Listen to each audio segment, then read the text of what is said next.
All right, day 2 of the Funeral Unconference. What is up, everybody? Thank you for being here. People are pouring in. We're going to kick off today. We got so much good feedback yesterday from the Tukios rap video.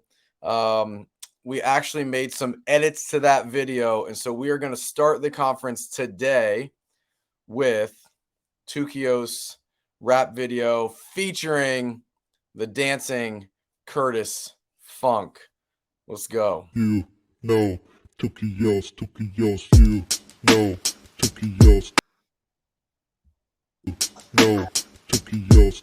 Websites and videos, I'm using Tukios. Everything I need and more, I'm using Tukios. Better than ever before, I'm using Tukios. Tukios, yeah. Hey, yeah, gonna say it right now. Simple Software, they're the best now, hands down. Curtis Funk leading, what you know about that? Commission so high, like Snoop wrote the contract. AI's real good, but the people still real. Call them up, give them love, man. Tell them how you feel. Websites, everything but a cookie cutter. It means your site looks better than every other. Websites and videos, I'm using Tukios. Everything I need and more, I'm using Tukios. Better than ever before, I'm using Tukios. Tukios, yeah. Websites and videos, I'm using Tukios. Everything I need and more, I'm using Tukios. Better than ever before, I'm using Tukios. Tukios, Chad Romney on the horns now.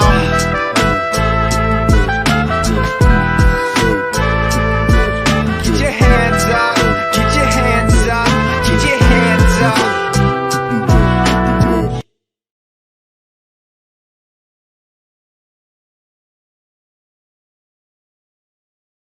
There we go. There, the world premiere of the Tukios rap. I'm using Tukios. All right, so I've got something special for today. I hope you all can help me out with. Yesterday was amazing. I'm gonna read the sponsors real quick as my team gets a call to action pulled up, but we're gonna have a special call to action, and I need your help on it. I'm gonna get a little selfish.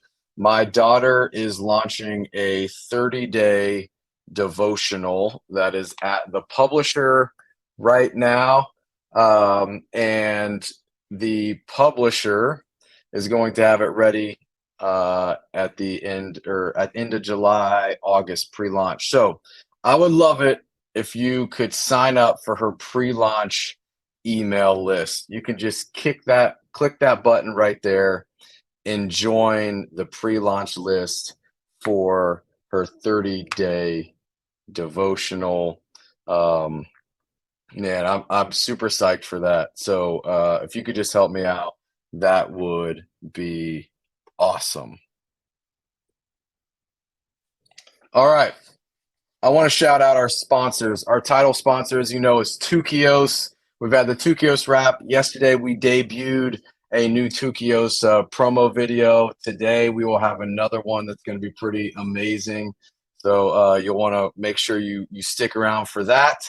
And title sponsor, Tukios.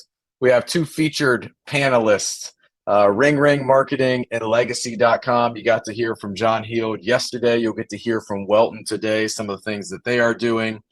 And then we've got Sepio Guard, Inman, Damani Preneed, Tribute Technology, Tukios, Legacy.com, Keeper, Funeral Decisions CRM, DamaniCare, Aftercare.com, Full Circle Aftercare, Everly, Johnson Consulting, Foresight Companies, Live Oak Bank, C&J Financial, Disrupt Media, RingRing Marketing, SoCal Approach, Cremation Recycling, Parting Stone, and Titan Casket. So super excited. On the docket today, we're going to have kickoff here in a few minutes with Curtis and I recapping yesterday, and then we're going to have Paul Lemasters on to talk about some FTC rulings and pricing requirements and things. And then we're going to get into our lending and acquisition panel.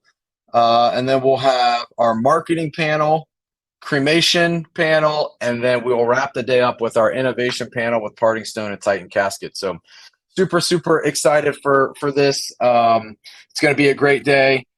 So I'm not going to delay anymore. I'm going to bring on Curtis, and we are going to recap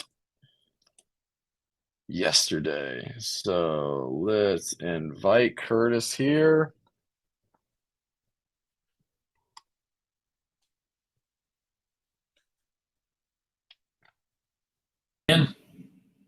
There he is. What's up, Curtis? Doing good, man. Everybody knows I don't wear suit jackets or dance, so I don't know that anyone's going to believe that was me. That was totally you. That was totally you. That's You got it going on. No, that was awesome, man. That was fun. So, man, your team has been so good at the creativity around, like, just brainstorming and putting these videos together with our team. So I'm super psyched to have a title sponsor of this that is down for whatever funny things. And I do have to shout out just on that rap. That rap was written, produced, and recorded by our brand strategist at Disrupt Media, Eli Gable. Eli is a recording artist and songwriter in Nashville, just super gifted. So he put a rap together, and we debuted it on here for Curtis and the team at Tukios. And then we got to shout out Chad Roby on the horns. So dude, the crazy thing about that, like Chad's not going to believe me, so Eli might have to like totally clarify this. But we have this thing for Chad at Tukios. He's like our product, VP of product, like manages all priorities for what we're coding and developing. And we're always giving him crap. Like maybe somebody at Tukios could post a picture of like some shoes that like Shane, our graphic designer, like made like airbrushed Chad's face on a pair of Air Force Ones. Like, oh wow! Like we are always giving Chad crap like nonstop. And so like when this rap showed up from Eli and it's like Chad Romney on the horns at the end, like I lost it. I was laughing so hard because it's like we're seriously always just like shouting this dude out. Company meetings and stuff, and he's awesome, but he just doesn't really love the limelight. So it was just perfect. But anyway, I love it. It's pretty awesome. Very good. So yesterday I want to just say this. We need to celebrate the fact that we capped registration on the unconference for this year. So well done.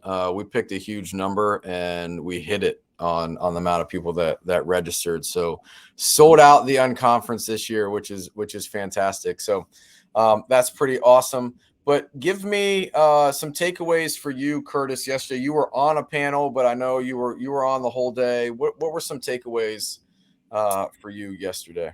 I love the pre-need panel at the beginning.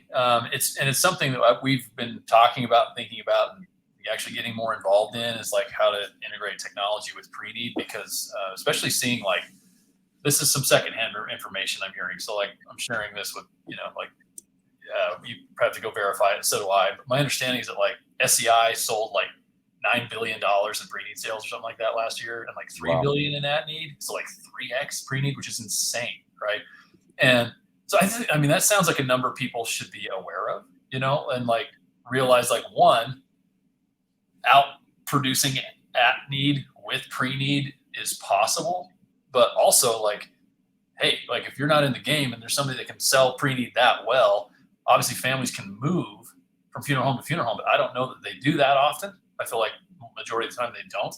And so like, you don't want that, like that market just being totally gobbled up. Right. So, so I thought they had some really great insights there, and hopefully everybody's, as excited as I am of just like, what do we do to move the needle on pre-need all together, right? I mean, we're not going to be selling pre-need, but we definitely, I think every vendor should be thinking about this, and especially when you're trying to provide what a funeral home needs, that's something they all need to be thinking about. So, so that was. I loved that panel yesterday, and that was one of the thoughts that was going on in the back of my mind as they were kind of jamming on different things.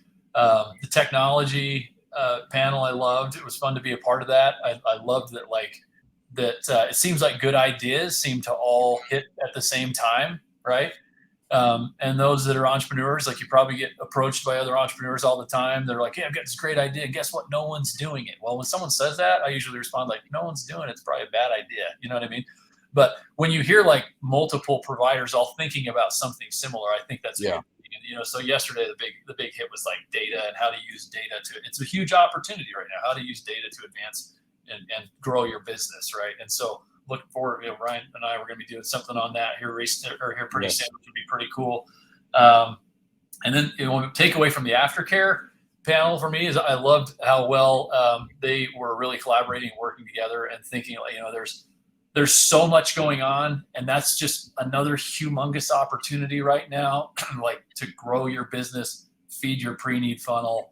And I loved how everyone was kind of collaborating and really focusing on what they do best.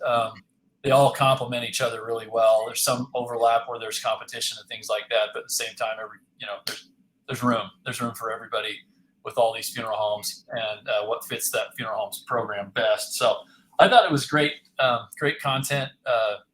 Awesome just to let these conversations flow and see what comes up, because I think it seems like we all kind of end up focusing on the most important things. So yeah, I love it. Same. Like there was a theme yesterday that really resonated with me that every panel touched on this theme, and that was relationships. On the pre-need panel, we talked about pre-need and offering a travel plan or a out of area plan and the ability to use those to build relationships. Technology, we talked about ways to engage the consumer on a website and building tools that get the consumer, keep them in the funnel to build the relationship. Aftercare was building relationships, ongoing with families, and then what Everly's doing with building relationships on a pre-need, pre-aftercare level. And that really resonated with me because it's just something that we talk about so heavily on a marketing side is relationships. And I think that it's something that, we don't talk about enough in death care, the value of the relationship with the consumer, because the relationship is where we build that connection. And when a funeral home serves a family on average once every 15 years, it's a long time to stay in relationship, especially as transit as we are. The way technology has changed, the way the consumer has changed, and they want to engage with a funeral home, using those things is in technology to build a relationship, and all the tools that are available. And I think that it will be a continual theme across all the panels today, is just that the underlying tone of relationship. So I'm excited for that. And it's gonna be a good day. And then you and I are going data was a big conversation yesterday. Understanding just the data that's being captured, how to control that data, and then how to leverage that data. You and I you said it already, are going to be doing a webinar here in a few weeks. We'll send out information about data, because there's so many different ways to own your data and know where it goes and what's done with it, number one. And number two, then I have this data. What do I do with it to make it ROI positive for me? So, that is it. So, let's go ahead. I'm going to bring Poul Lemasters on here in just a second, but let's throw that wrap video up one more time, because I don't think that we can actually get enough of it today. So Eli, will you key up that wrap video before I bring Poul Lemasters on? All right. Thanks, Ryan.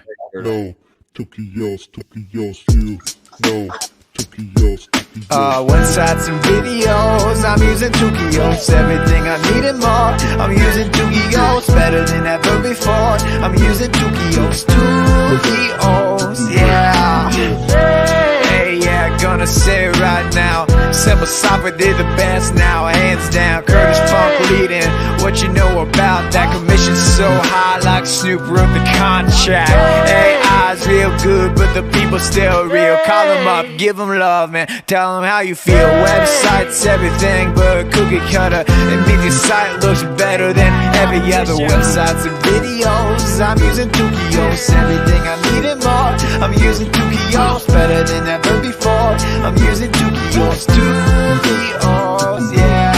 Websites and videos, I'm using Tukios. Everything I need and more, I'm using Tukios. Better than ever before, I'm using Tukios. Tukios, Chad Romney on the horns now.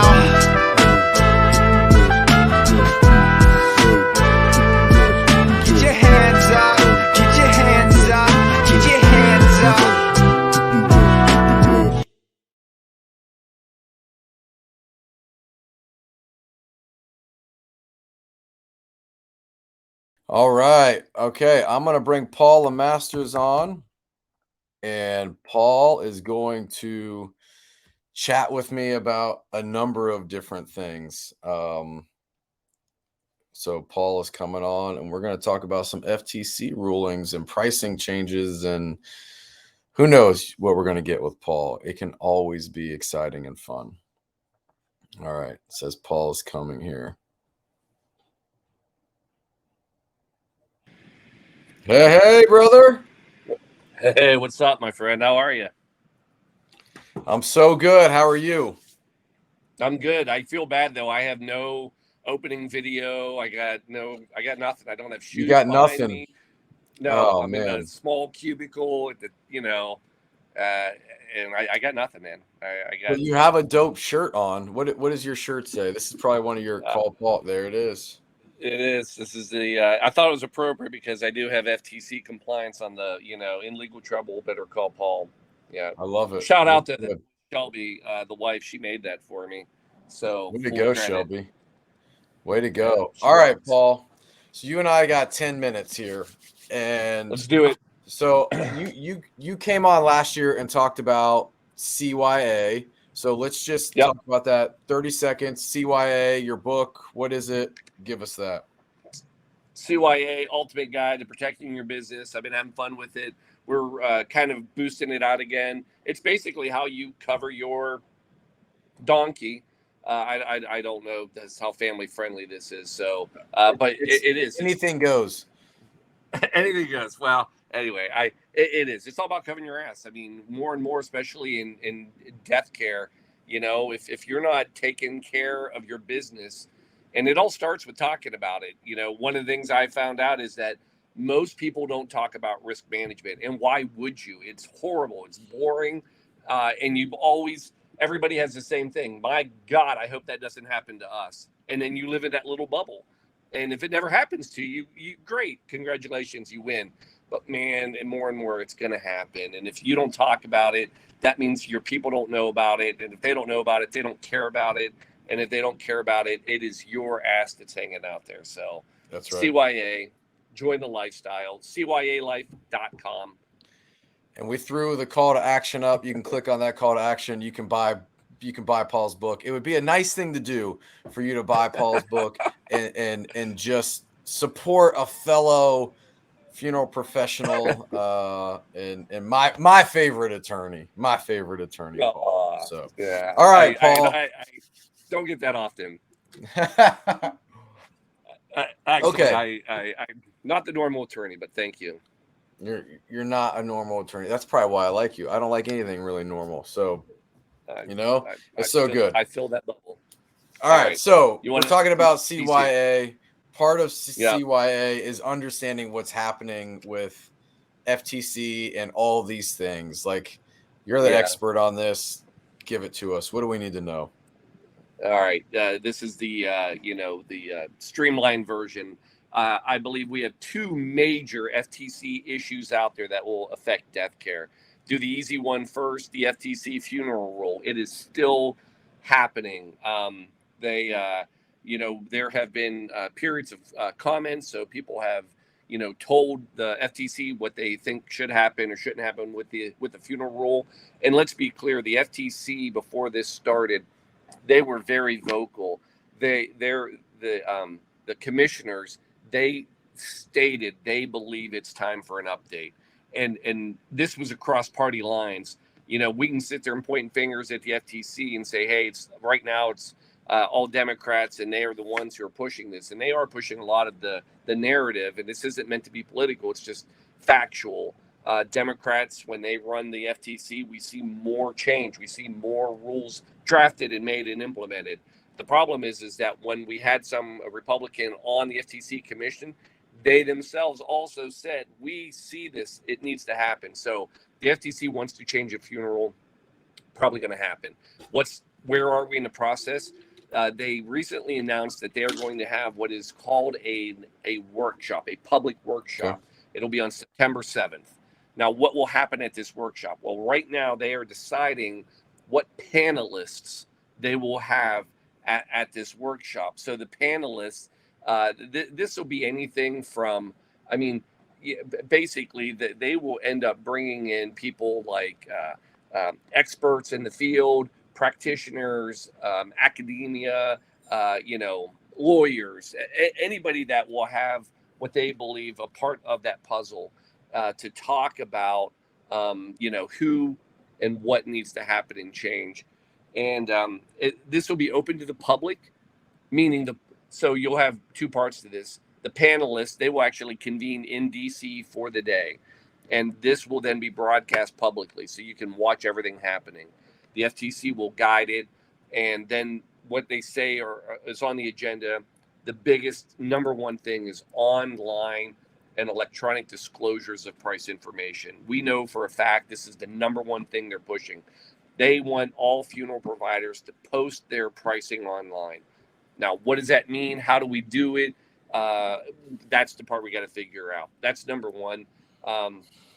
They also want to talk about new forms of disposition, because now we've got natural organic reduction, composting, alkaline hydrolysis. So green burial, they want to bring all of this under that umbrella probably.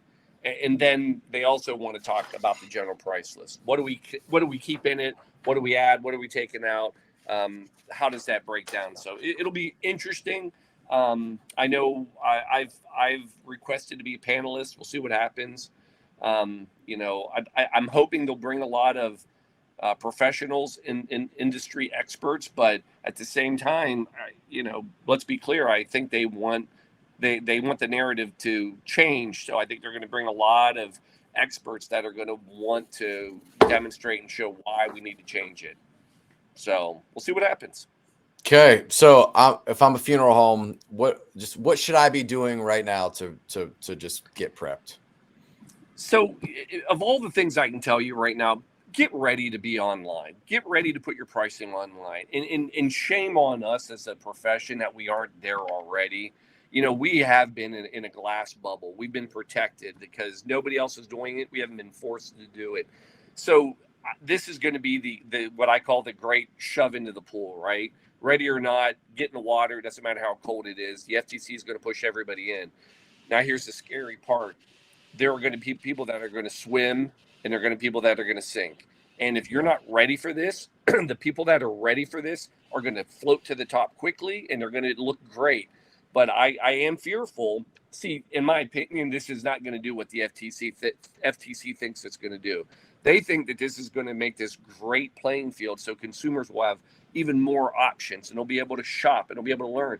That's not going to happen. What's going to happen is that the best of the best, which means a lot of times the bigger ones, the more expensive, whatever, and I'm not trying to label this, but they're going to be more prepared. They're going to look better on the internet. And then the little guys that are, oh, well, here, PDF, click it, there's my prices. Yeah. Consumers are going to be like, I'm not going to this place. It looks like crap. I mean, it don't even look good. So it's going to be a new differentiating factor. So I'm fearful of that. And I hope people take the time right now to get ready. Be prepared. Don't wait until you're forced to do it. It's good. It's good. I feel like this is just something we've been talking about for years. I mean, it's literally been years now. But I fully agree with you. and we even see it from a marketing perspective when we run lead campaigns. The funeral homes that are transparent with price and lead ads have 65% higher conversion than those that are not transparent. So I believe if you do it properly, it can be beneficial for the funeral home and it can be beneficial for the consumer, because the consumer just wants to know. And if we do a good job and we create the right content, we can still show value associated with the price. And so, I agree. This is a conversation that warrants way more than the 10 minutes that we had. But Paul, Let's do a program on it. We should. Let's do a webinar on it. We will do a webinar on it.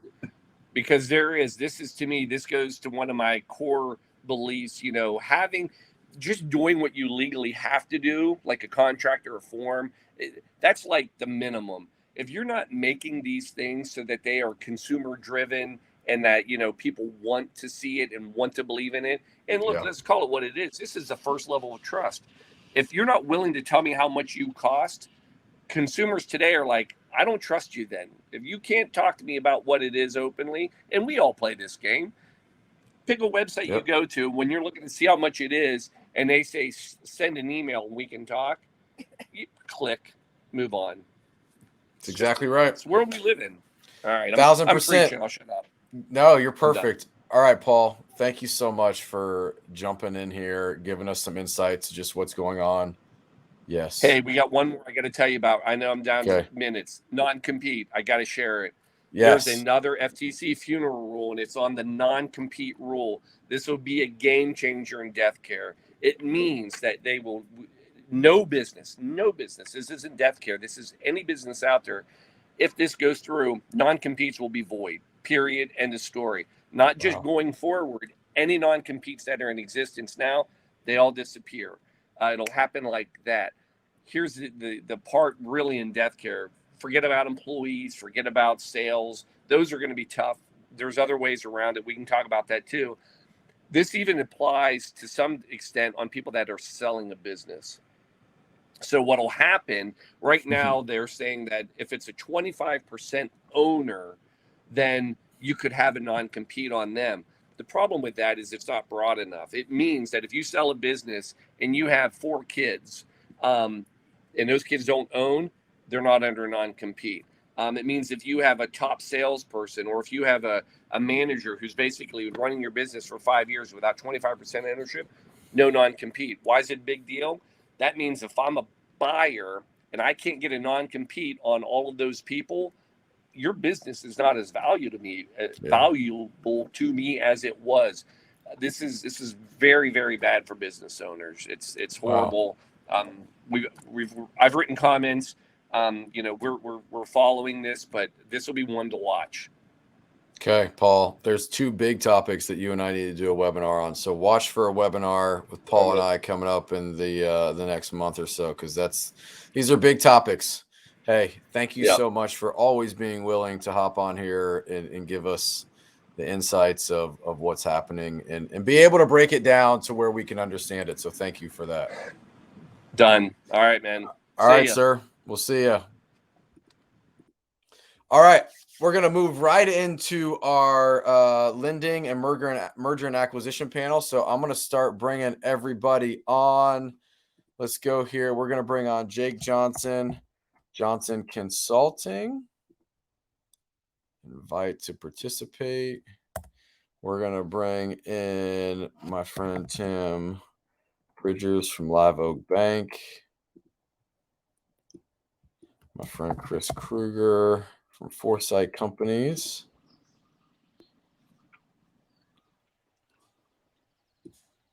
And we've got my friend Rob Bryce, C&J Financial. All right, everybody's getting in here. Well, thank you all for being on. We're waiting on Rob, says getting ready, and I think we're all jealous because Jake's on a golf course, so that's not fair. And he's looking at the ocean, so you can't beat that. Way to go. Way to go. Quite Awesome. frankly, my house lost internet, and I don't have good cell reception. So I had to never go. I had to mind. go down to the beach bluff to get on this call. Well, thanks for making it happen. So thank you all for being on. This is an exciting panel. I love this panel. It got so much great feedback last year. There's just so much changing in the lending and merger acquisition side of the business, and it all blends together. So I'm gonna do like I did yesterday to keep it fair. It randomly throws everybody on my screen, so I'm literally gonna go clockwise. So we'll go Jake, Tim, Rob, Chris for introductions. Just give us a quick 30-second introduction, who you are, who you're with, what do you do. We're gonna start with you, Jake. Yep, Jake Johnson, Johnson Consulting, out of Phoenix, Arizona, and Menke Funeral Home and Cremation Center out of Sun City, Arizona. Love it. Tim? Yeah, Tim Bridgers, Live Oak Bank. I lead the funeral home and cemetery team here, and have been now in the profession since 2014, and it's been a pleasure. Glad to be here. Thank you. Rob? Rob Bryce with C&J Financial. I'm the Director of Strategic Partnerships. Been with the company for 10 years. Chris? And Chris Kruger with Foresight Companies, also out of Phoenix, Arizona. And happy to be here with you all today. Love it. Gentlemen, thank you for being here. So everybody submitted questions that we're going to ask. So I'll go around. I'll ask each of you your questions. We'll go one by one with one question. Round two, second question. There will be some call to actions that pop up on the screen from some of the companies. So attendees, be looking for that. There's also, again, the questions tab where you can ask questions. We will do the best to moderate those. If we don't have time, we'll pass those questions along to the panelists so that they can contact you and answer those questions. But I'm going to start with you, Jake. What do buyers and sellers need to consider in 2023 that is different from prior years? Yeah, I think the group and participants will agree that case count is not what it was in 2021 and 2022. And with that comes different cash reserves. And so with different cash reserves comes different buying decisions, whether it's buying a business or buying an automobile. So, looking and making sure that you're doing it's all trend analysis, as this group knows. So, what does that trend look like? Are you determining it accurately so that you're not only determining your own budget correctly and 13-week cash reserves, but also the cash flow that you project to buy a business so that you don't fail in that acquisition. So. Very good. So moving on to Tim on the cash flow side, how is inflation and interest rates impacting the financing of a funeral home acquisition? Yeah, so we've actually seen a lot of the selling parties delay and slow down the sale of the funeral home, especially when it's an independent sale. A lot of these individuals are realizing that they don't have the capital they need to retire. Inflation is impacting that for them, and they're not quite ready. So they're kind of hitting the pause button. And if they're not hitting pause, they're negotiating a lot more than they were previous to this environment, right? They're realizing they did a bit more for the business, and they're negotiating that, rightfully so. On the flip side, for the buying side, we're seeing that be a challenge due to the interest rates. As we all know, interest rates have risen, I think, 11 times. And in the past year, it's went from 4% technically to now at 8.25%. And that is more than doubling these payments on these loans. So the buyers are unable to meet the demands of a lot of the sellers, and there's a bit of negotiating going on. So we're seeing that, and it's slowing down the process a bit. But all in all, we're still seeing a tremendous amount of movement in acquisitions. We're just having to reset some expectations there. Love it. Yeah, it's a changing game. I know you and I have had some offline conversations about those struggles. So I'm glad that you guys are on to share some of this. And Rob, coming to you, as we're talking about cash flow and inflation and all these things, cash flow is important. That's what you help funeral homes with, is get that cash flow. So most people understand that an insurance assignment company allows funeral homes to get paid up front, but what are some of the other ways that an assignment company can benefit the funeral home that people may not think of? One, to tie in the buying and selling of funeral homes, we help a lot of funeral homes that are in the process of selling prior to closing, cleaning up their accounts receivable. Many funeral homes have tens of thousands, if not hundreds of thousands of dollars in insurance assignments sitting on their books. And so in that process of selling and closing, like I said, we've helped countless funeral homes clean those books up so that it could be a smoother transition. Some of the other things that we're trying to do and trying to educate funeral homes as it becomes harder and harder to be profitable, or come up with creative ways to incorporate insurance assignment funding into other aspects of their business. And so not only can we help in that buying and selling, but we can also help a funeral home become more profitable without increasing their call volume. And one of the ways that we do that is we want funeral homes to look at insurance assignments as their primary or preferred method of payment. I talk to funeral homes all the time, and some funeral homes don't even take assignments, which is shooting themselves in the foot profitability wise. We looked at over 10,000 funerals in 2015, and it was I think 750 funeral homes. And we asked cash, check, or credit card versus insurance assignment, and how much was the average funeral. And families spent 31% more when they used an insurance assignment to pay for the funeral. And so we actually believe that gap may be even larger post-pandemic with a lot of the things that are going on in the economy today. And so the other data point that we looked at was how many families actually have life insurance versus how many are using it to pay for their funerals. And so I think the last data we got from the insurance industry was 61% of families have some type of insurance, but only 16% of families are using it to pay for a funeral. And so again, if we can get our customers to be more inclined to offer insurance, then they're going to increase their not only get their cash flow quicker through us, but they're going to increase their revenue per call on those insurance assignments by at least 31%.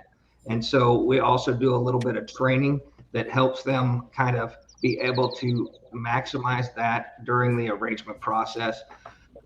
We can also fund pre-arrangements directly in the arrangement process. So that's another way to capture business. And our system has some pretty neat reporting options. One is the beneficiary leads report. So that funeral home can capture all the beneficiaries' contact information, and it's in a report on the last 31 days of all at-need families and the beneficiaries of those at-need families. The pre-need team follows up with those, and they are very likely to write a pre-need because they one, they have excess cash a lot of times, and two, they understand they just recently didn't have to come out of pocket with for a funeral, so they understand the value of that. And so there's a lot of different ways that we can create additional value and revenue for a funeral home. Love it. Revenue is important, especially in the acquisition side. So, Chris, I'm going to come to you, but before I ask your question, you guys just released your 2023 Funeral and Cemetery Consumer Behavior Study Report, which has been a staple over the last few years in the profession. So we've got a call to action for anybody who wants to download that report. The team's going to go ahead and throw that up while you answer the first question, so anybody can download that. And feel free to talk about that before you answer the question. But how would you compare the current range of EBITDA multiples to last year?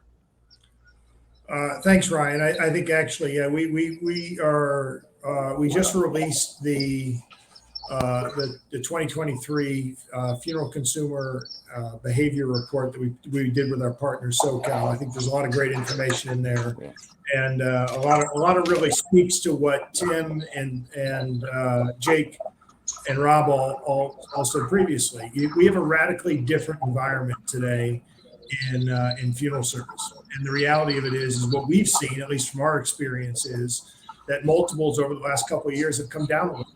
Right, they've come down from our experiences. 2021 really being the peak, and from 21 to 22, it was about a half a multiple less for an average business, and about another half a multiple less that we're seeing this year in 2023.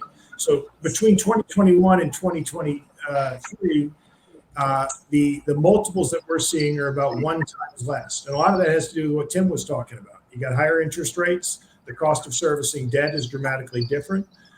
It's just a totally different environment right now. So multiples are soft. There's certainly a little bit more. There's plenty of activity out there. There's a lot of succession planning going on. Jake has certainly seen it in his business, I would imagine. There's a lot of people out there that are looking to transition over the next 6-7 years. I mean, we did some research with NFDA going back a year ago, and about 42% of all owners are looking to retire within the next 6 years. And when it gets real interesting, when half of those people are actually, so 50% are looking to transition to either family members or employees.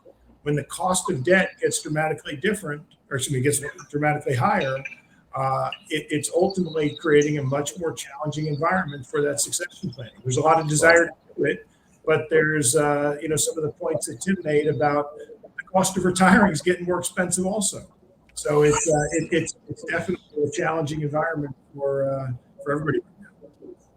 Yeah, so good. And that leads me into my next question for Jake, because you just talked, Chris, about succession.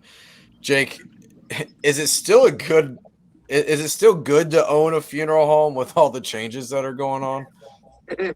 I get that question sometimes, and I'm bullish on funeral home ownership. You hear about or you think about COVID impacts and case count and the things that we've just been talking about. But, there's a couple things, as they say, that are unavoidable. And one's taxes. I'll let you figure out what the other one is. And so, owning a funeral home, it's what do they say? A crisis is a terrible thing to waste. So when you have times like this, that means there's opportunities. And so you have to decide which end you want to be on. If you're not going to take advantage of the opportunity, then it might not be a good idea to own a funeral home right now. But if you are, I think it's a great opportunity. So that's good. And so we have succession, which brings opportunity. Jake says it's a great time to own a funeral home. So my question to you, Tim, is what financing options are available for somebody that wants to buy a funeral home right now? Well, of course, outside of financing, you first have to talk about equity. There are a lot of players coming into our profession that are, investing a lot of equity into aggressive acquisition growth. So you have that. Typically, that can be more expensive than debt, although debt's pretty high right now. So that is a consideration. But if you're not looking to give up equity for growth, debt is a great starting point for your business, especially with the SBA financing. If you're a first-time buyer, SBA is built for that. And the SBA actually just loosened up some of its rules and is now allowing buy-in financing, which is huge. That's a great succession plan for a current owner to allow a key employee to buy into their business. And then a future buyout at 100% financing. So the SBA is making it easier for you to own a business, which is excellent. It's also loosening up its rules related to a more mature borrower. They want more mature borrowers using and leveraging SBA financing. So that's a great tool. Equity requirements on that are still the same, but they've gotten a lot more flexible on how you supply the equity for that. So that's a big one. And then last but not least, you have your traditional lending based on the underlying assets of the business, whether it's lending on the real estate or lending on the business assets or both. That's typically for a larger business. And obviously Chris and Jake can tell you there's some pretty big transactions going on right now. And there are debt solutions for that, as long as you have good equity. So I would say now there's no better time, especially if you can maneuver the current interest rates and get a multiple of EBITDA that will support it. I'm going to assume, Jake, or Tim, that your team's going to help that funeral home owner or buyer navigate what lending options and financing options and things. You go through that whole analysis with them to figure out what the best options are. Yeah, I think it's important not to let it get overwhelming. Let us help you with that. I think what's most important, first of all, is let's get an accurate EBITDA number for your business, right? Let's look at your trend over the 3 years. Let's look at the add backs. Be transparent about the expenses that are going to go away if you're the owner, or if you're the buyer. Let's talk about what you think that could be for you in the management of business, and we'll kind of know if it's an SBA or conventional loan. And Jake and Chris can both speak to that too. They do a lot of this and helping people make that decision. But I think all three of us can easily help you to avoid getting overwhelmed and making a poor decision. This is something that you don't want to go off your gut feel about and make a guess. This is something that we can help you make an informed decision. Love it. All right, Rob, a question came through for you. You were talking about insurance assignments. You're referring to traditional life insurance? Correct. Yes. Okay. All right, perfect. And then what are some of the things, Rob, that set C&J apart from others that may be in the marketplace? Well, it's important for a funeral home that's looking to either use a funding company for the first time or looking to compare funding companies. It's not all the same. And so in the 10 years that I've been doing this, it's really kind of changed and transformed from just a lending component. And like I like to describe what we do at C&J is that we provide a service with a lending component wrapped within it. And so that's where you got to really focus. What are you getting for that rate or fee that you're paying your funding company? And so some of the things that set us apart, and having been a funeral director myself, when I came to work for C&J Financial, I felt like we were alienating some potential customers out there, in the sense that we were only focusing on the funeral homes that needed or wanted to get paid fast. But there's a majority of the funeral homes that I work with today want the convenience, and part of that is because staffing has become such a problem for funeral homes. Mm-hmm. And so outsourcing it, and so there's that service component. And so one of the things that sets C&J apart is we have some great in-house developers, and we tie in that technology to continually make it easier. We listen to our customers' feedback, and we're constantly looking to make that process where they can submit and manage their claims all the way through the process. Everything, all the information, everything that happens to the claim is there for them to see in real time, 24/7, either on their app. We got a mobile app that we just released about a year and a half ago, and their desktop version of our system. So again, we're really focusing more on the service side, and part of that service is some funeral homes want to get paid fast, and that's their primary. Some funeral homes want information fast. Is this policy good? Is this policy going to pay out? And how can we proceed forward? And so we're a broker of information as well. And we're taking that heavy lifting aspect of dealing with insurance companies who have become even more difficult to work with post-pandemic than they were before. And it's not going to get any easier. So again, I think it's kind of evolved. There are some insurance companies that are just going to pay you fast, and you're not going to get a lot of service. So I think that's where C&J has tried to lead the way in really becoming more service oriented. Love it. All right, Chris, coming to you.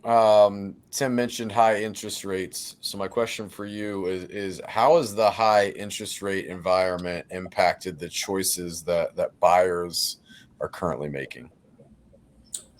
I think it's a great question. I think Tim touched on this earlier, and there's a lot of good options out there, but I think most of this really boils down to preparation is key. If you're prepared and you stay ahead of the game, you got all sorts of options. You know, where people get in a little bit of a crunch is when they're dealing with a crisis. You know, I touched on my first response. The reality is higher interest rates make the cost of borrowing, you know, significantly more. Multiples have come down. It's changing people's decision points. So people are being much more purposeful in what they're doing. So it has slowed the process down a little bit. Some of the more prolific or the higher people are buying more and more businesses have slowed their pace down a little bit. Just the environment's a little bit different. And all of that is just making people be a little bit more disciplined in their moves. One of the points, I forget who made it earlier, is the reality is you're not pulling the wool over anybody's eyes these days, right? I mean, the diligence of understanding to some of the points that Jake made early on about cash balances and about cash flow and really knowing what a business is doing is critical today. I mean, it's more important today to really be realistic about what the cash flow of a business is and what the EBITDA of a business is. You hear people all the time talk about EBITDA multiples, right? An EBITDA multiple, I mean, EBITDA can be all over the place. People want to call it a pro forma. They want to, you know, come up with fictitious numbers. It really isn't matter.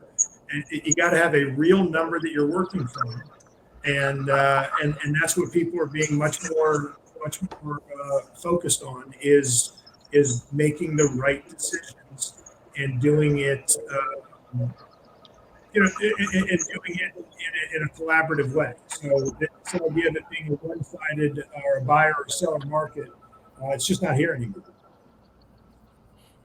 Good stuff. Good stuff. Okay, Jake, I want you to get your I need you to get your crystal ball out for a second and answer this. Do you feel that we're headed for lower case counts for a few years?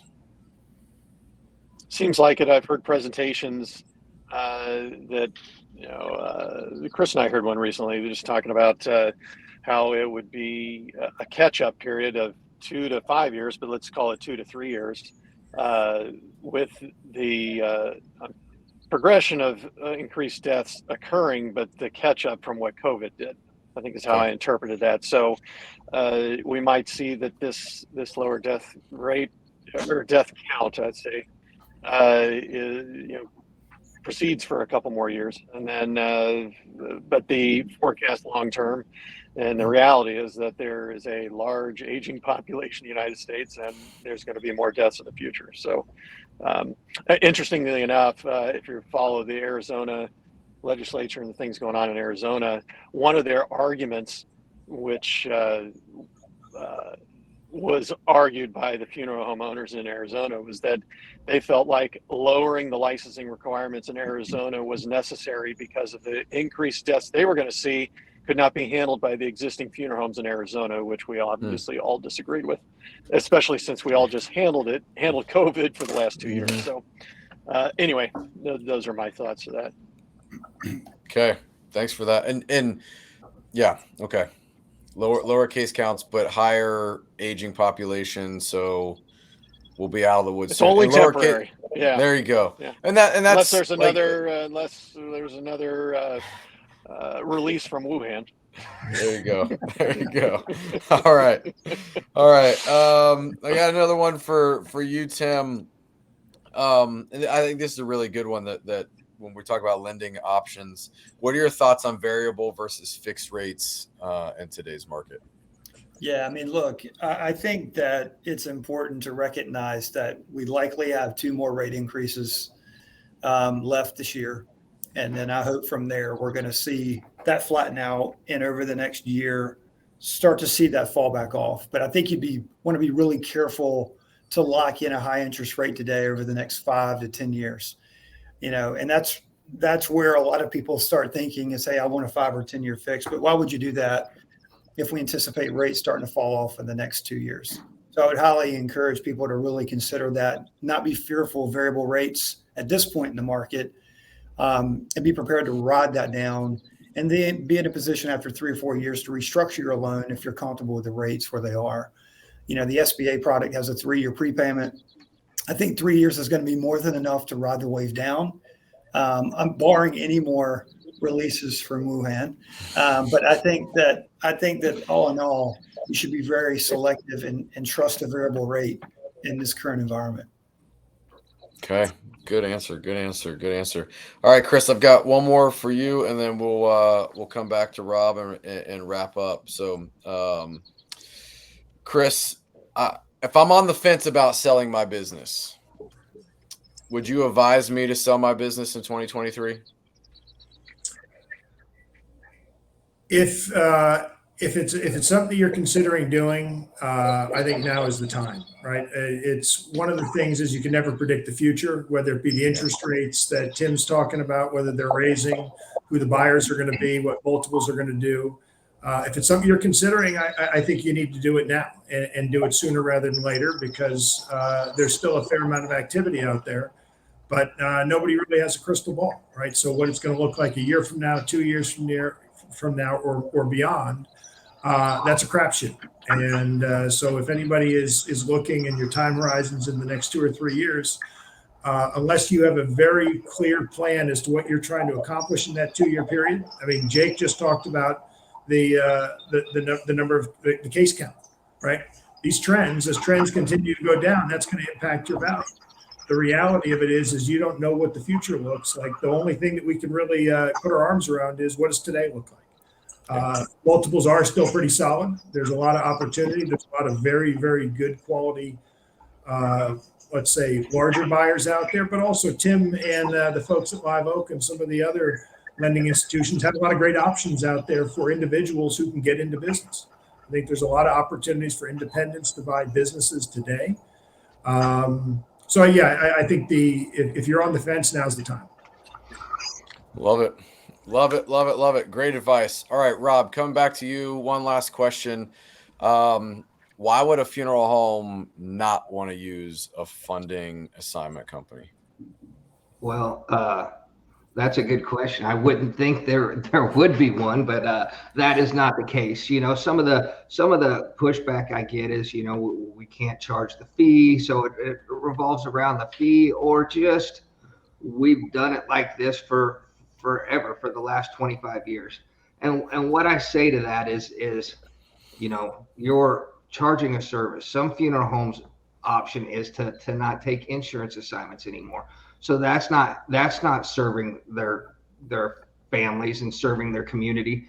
So I don't think there is a good reason not to use an assignment funding company, especially now that staffing issues are in place like they are, and having issues across the country. That's one of the main complaints that I see. We're not necessarily, another reason why funeral homes oftentimes say, well, we have someone to do that. Well, we still need someone to plug into at the funeral home to help with the paperwork and things of that nature on that end. So it's not necessarily like we're alleviating a lot of that headache, so that the funeral home can then maybe have that person do some other things around the funeral home that will help out. So okay. Good excuse to not use a funding company. There you go. There you go. All right, we've got 2 minutes. Does anybody want to respond back to anything that one of the other panelists said? Do you have a comment on anything? Give you an opportunity to do that now.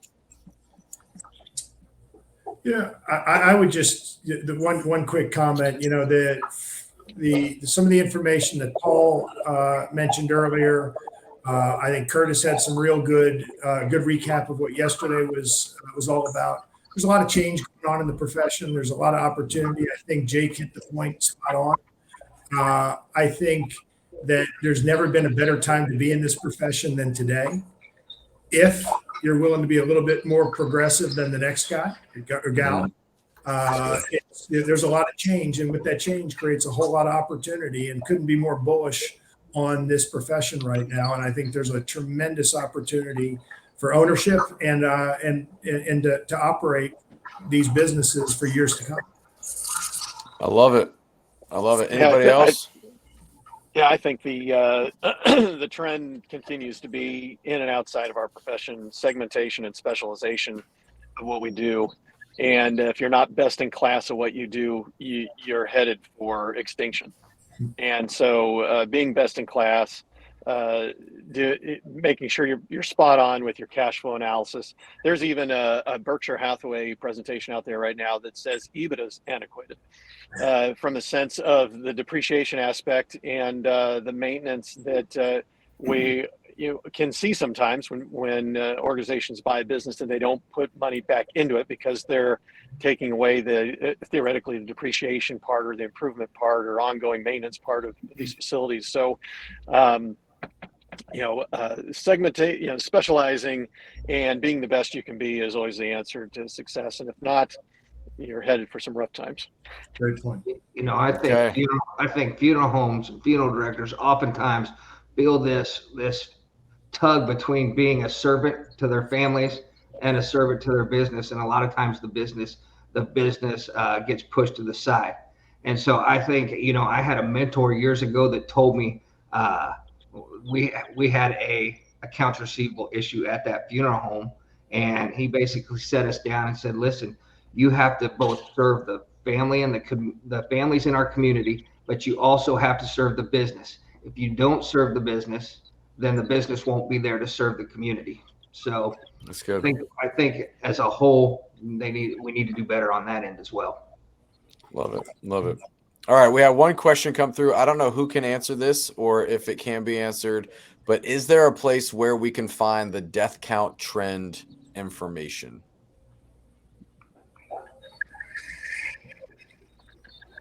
Does anybody have that? Certainly start with obituary tracking, but if you're looking for death trend information nationwide,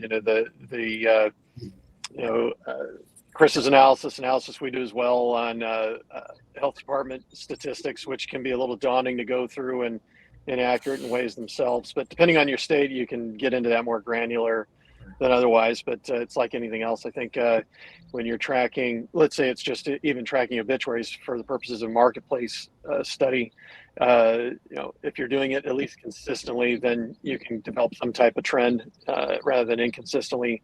But at least the general measure has always been about 0.8% of population is dying, and you take that population in your market, 0.8% of that, I believe, you'll come up to a general number. Of course, COVID accelerated that recently, so that percentage will be higher, but those are just a few measures that come to mind. Excellent. Awesome. Okay, gentlemen, thank you so much. If you go back through the chat, if you missed any of the call to actions, the link to be able to download the Foresight Company study, make sure you go back in the chat, find that link. But we are going to take a short 5-minute break, and we'll be back with our marketing panel that will be moderated by Curtis Funk. So, gentlemen, thank you so much. Thanks, Ryan. Thanks for all you do. Take care. Thanks, Ryan. Appreciate See you guys. Bye-bye.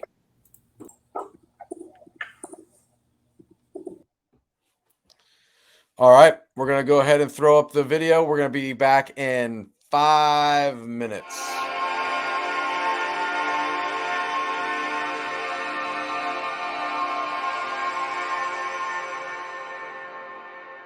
Hey there!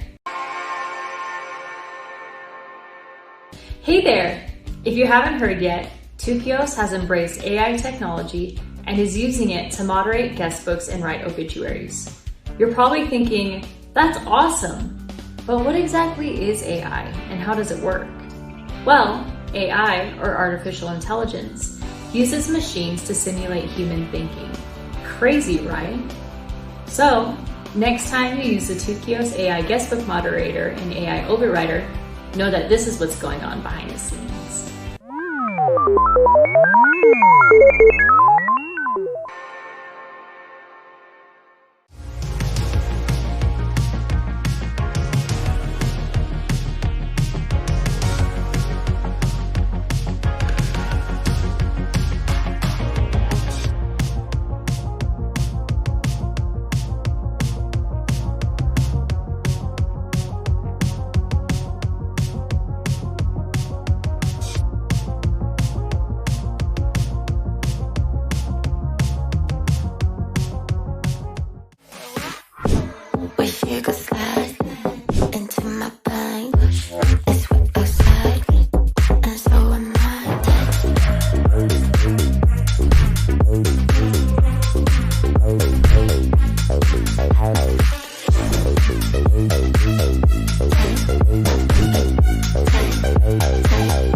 I don't know who you are, and I don't know why you've called.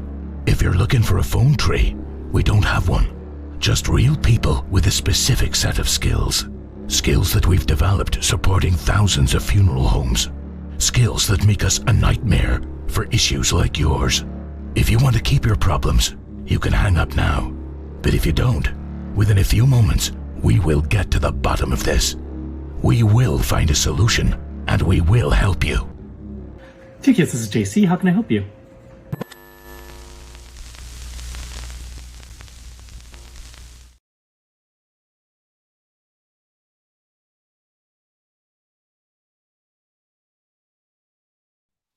All right. We are back. Okay, so we are going to move right into our marketing panel with RingRing Marketing, SoCal Approach, and Disrupt Media. It's going to be moderated by, got to keep everything fair, my friend Curtis Funk. So I'm going to bring Curtis back on, and we're going to bring Mike from SoCal Approach on, and let's get Welton on from RingRing Marketing.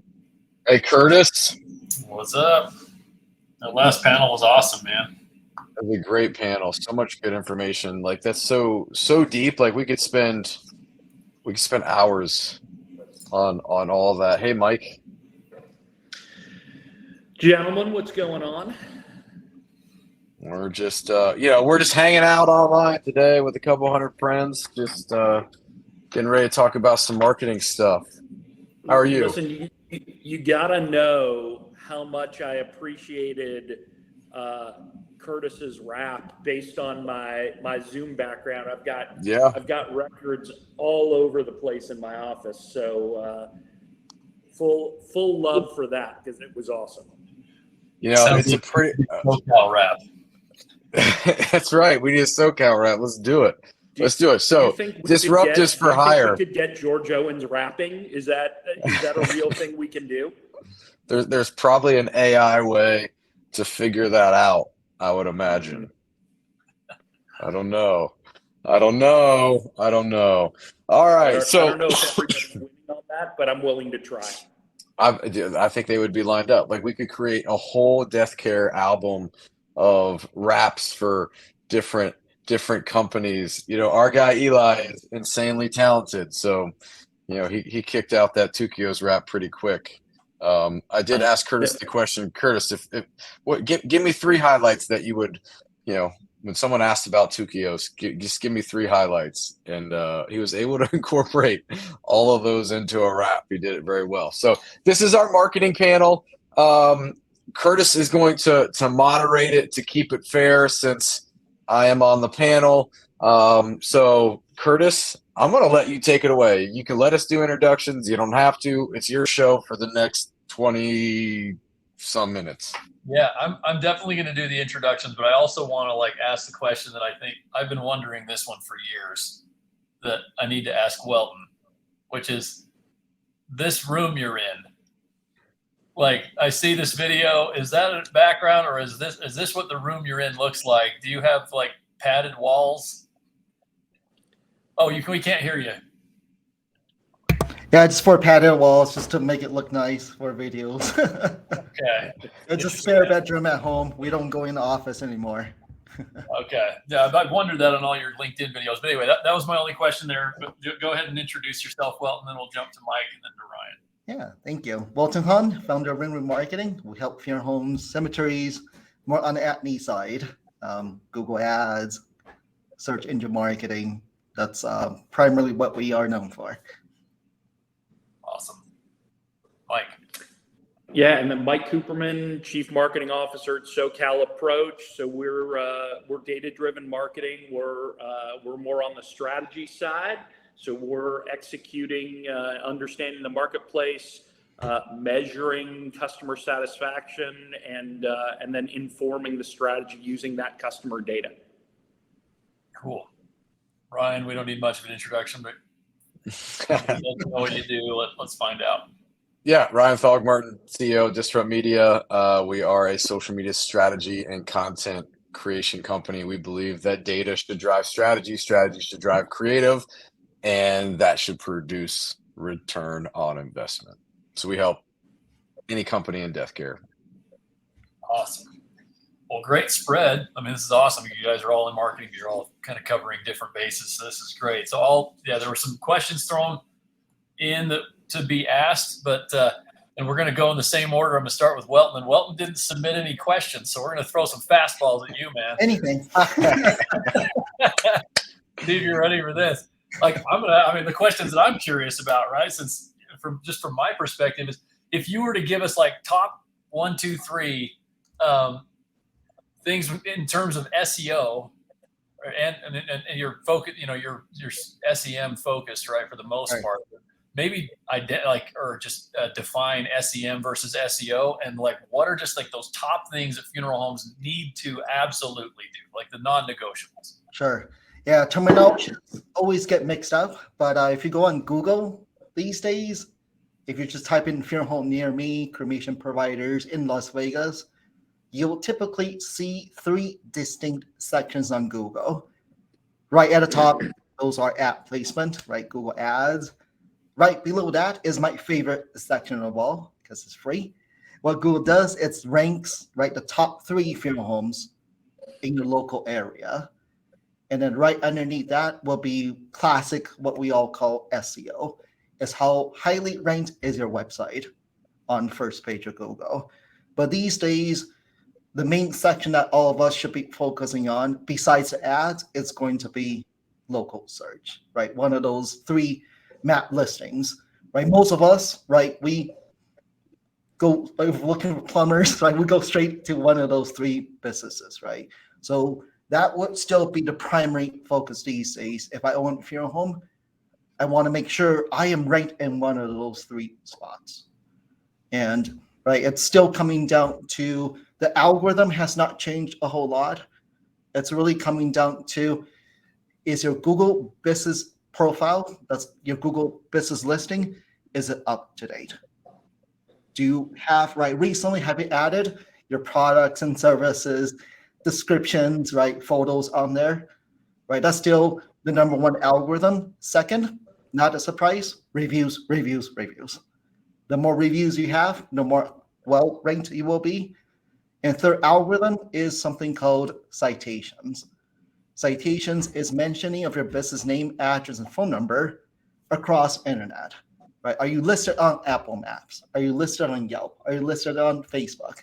Right? The more places you appear with the same name, address, phone number, the more Google trusts you. Google hates to be listing a fake business in one of those three spots. So predominantly, if you look at SCM, search engine marketing, it's Google Ads, local search, and organic. Awesome. That's an incredible overview. For those, if it's new to anybody, that's incredible. Thank you. Well, and then there's Eli sharing something here from RingRing if you want to click on that, get more information. But that transitions well into my question for you, discussing like reviews really and whatnot is, we all know that getting customer feedback is important. But how can a funeral home and cemetery justify the spend it takes to get that feedback? Yeah, I mean, Ryan, you mentioned the importance of ROI, right? I mean, in a business where every dollar spent matters, you've got to be measuring, you got to be understanding what am I getting back from those dollars spent? And one of the things that we've found, and by the way, this isn't just in our profession, but it's in a lot of different places. It's hard for a lot of companies to justify the spend of customer feedback, right? And especially in a world where there's so much free information out there and it's so easy to gather. So how do you justify that spend?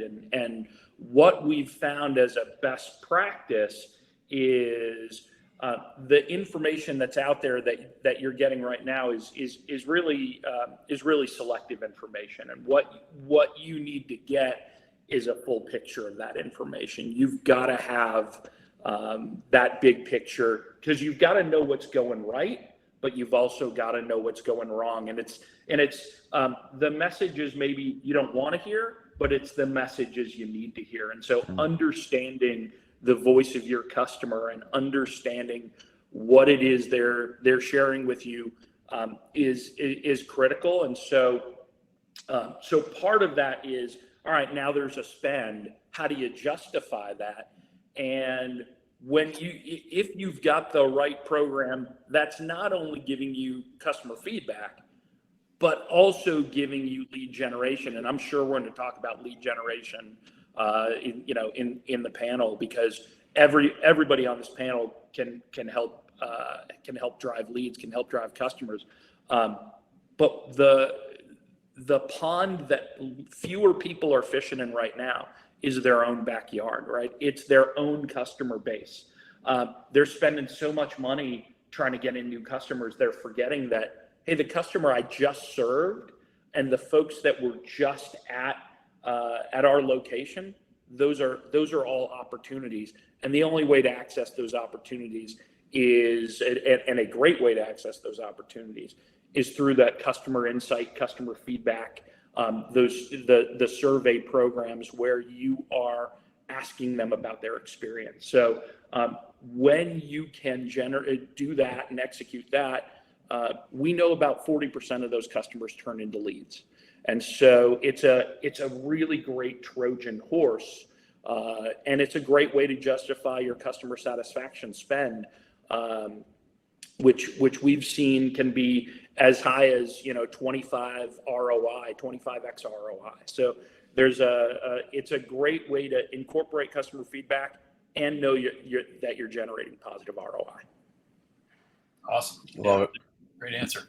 And we got another call to action here to connect with SoCal. You see that and want to engage with them, please do. Let's shift gears a little bit with Ryan. This is your focus primarily social media. I'm going to throw you a little bit of a curveball here and give you out of order. But what's the biggest mistake funeral homes are making with their social media marketing now? Man. So I think it comes down to just one, understanding the value of social media marketing. It was said yesterday in the aftercare panel that the aftercare has kind of been treated like, just something that we just put off to the side and we don't really think about. And I think marketing has been the same thing for funeral homes because it is such a relationship driven business that we don't look at social, Google, market research as building relationships when really done correctly, it absolutely is relationship building. And that's through, so the mistake number one is just not giving social media and marketing in general the value that it deserves, because most funeral homes have never really done it correctly. We send direct mail campaigns, and then that's the extent of our marketing, plus some T-ball sponsorships and a church bulletin. That doesn't build relationships. That's advertising. Marketing is telling a story that brings a consumer in. Advertising is you need this, and we're pushing it on them. So when we embrace marketing correctly, then it builds a relationship. So number one is not giving it the credit that it's due and the attention that it deserves and the resources financially that it deserves. And number two, I talk to so many funeral homes that are like, well, we already have a social media presence. And I go to their Facebook page and it's just automated grief and inspirational content, Bible quotes, things that make sense for a funeral home to post. But again, nothing relationship driven. And I think that is one of the biggest mistakes that, okay, we're doing social media, but we're not really doing it in a way that builds value through the engagement and the true value that Facebook or Instagram or these other platforms brings to actually connect with the consumer. So think about this. Would you rather scroll through Facebook and see a post from a funeral home that says, would you rather a night in or a night out? Very generic, and it's got a picture of a dinner table and it's got a picture of a restaurant table. So, or would you rather see pictures of the funeral home doing a butterfly release and serving a family with a very organic piece of content that gives me insight to that firm? And I think that's the biggest mistake that funeral homes make is not giving it the credit that it's due. And then when they do put attention on it, they're looking to automate it and put it on autopilot, and you're missing the full value of social, which allows you to connect with that consumer. Nobody's going to scroll through Facebook and see a Helen Keller quote and go, man, I really love that Helen Keller quote. That's the funeral home I want my family to use. But you donating 35 backpacks to a local school district for low-income families, now that shows me your investment in the community. That shows me your heart. That shows me your character. That connects me with you. I can align with that. I can't align with the Helen Keller quote and go, man, that's the funeral home I want my family to use. Yeah, no, great feedback. And I think, if you want more information from Ryan, we got a call to action that's popped up here. But I think one thing that maybe a lot of funeral homes don't think about is this is an industry everyone's curious about, right? Yeah. It's like being willing to show what you do is super valuable. So jumping back to Welton, another fastball here, man, is where do you see this going? Like, what's the future of SEM, SEO? Any insights into what you think Google algorithm changes might do? What do you think? What do you think we need to prepare for? Yeah, for sure, guaranteed for sure in the next couple years, your Google ad cost per click will go up, guaranteed. Because as more and more, right, compare 5 years ago, like Google Ads is new, which is not new, but it's new to death care, right? But as more and more advertisers jump in your local area, right? Even corporates, everybody's doing it these days. So it's a bidding war, right? Basically, it's a bidding war. So as more and more of your competitors jump in, the cost per click will continue to go up, right? So for example, right, cremation-based keywords are typically at least 50% more than funeral home-based keywords. Just because there's a lot more direct cremation business popping up in your neighborhood, and they don't have the history, the longevity like most of the funeral homes do. So the first thing is starting off, they run Google Ads, right? So for sure, bet you it's going to get more and more expensive. Second would be, of course, rankings. The algorithm will always keep on changing. And it's only going to get harder, right? So I would definitely really advocate, make sure you're one of the ones that get ranked in one of those 3 spots. If you're not ranked in there presently, you have to focus on it, because it only get harder and harder to get ranked as your competitors start to know, hey, these are the algorithm. Everybody will start jumping in. It's only going to get harder and harder to be ranked, though. And there's a new ad that came out about a year ago. It's called Local Service Ad. And some of you might heard of this called Google Guaranteed, right? And this was already out there since 2017 on the home improvement side.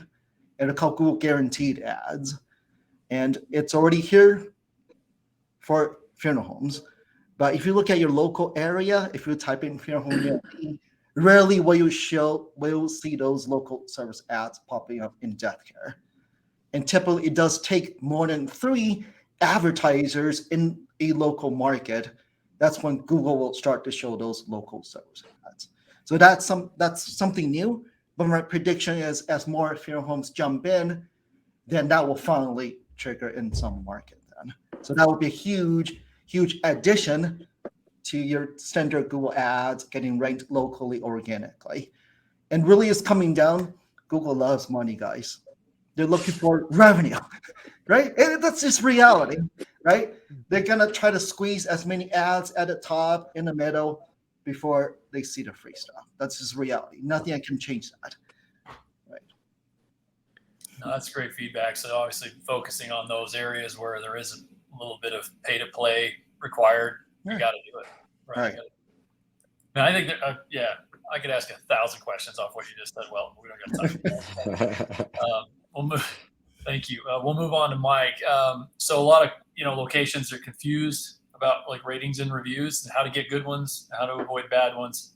What from your perspective are some best practices that you've seen that are effective?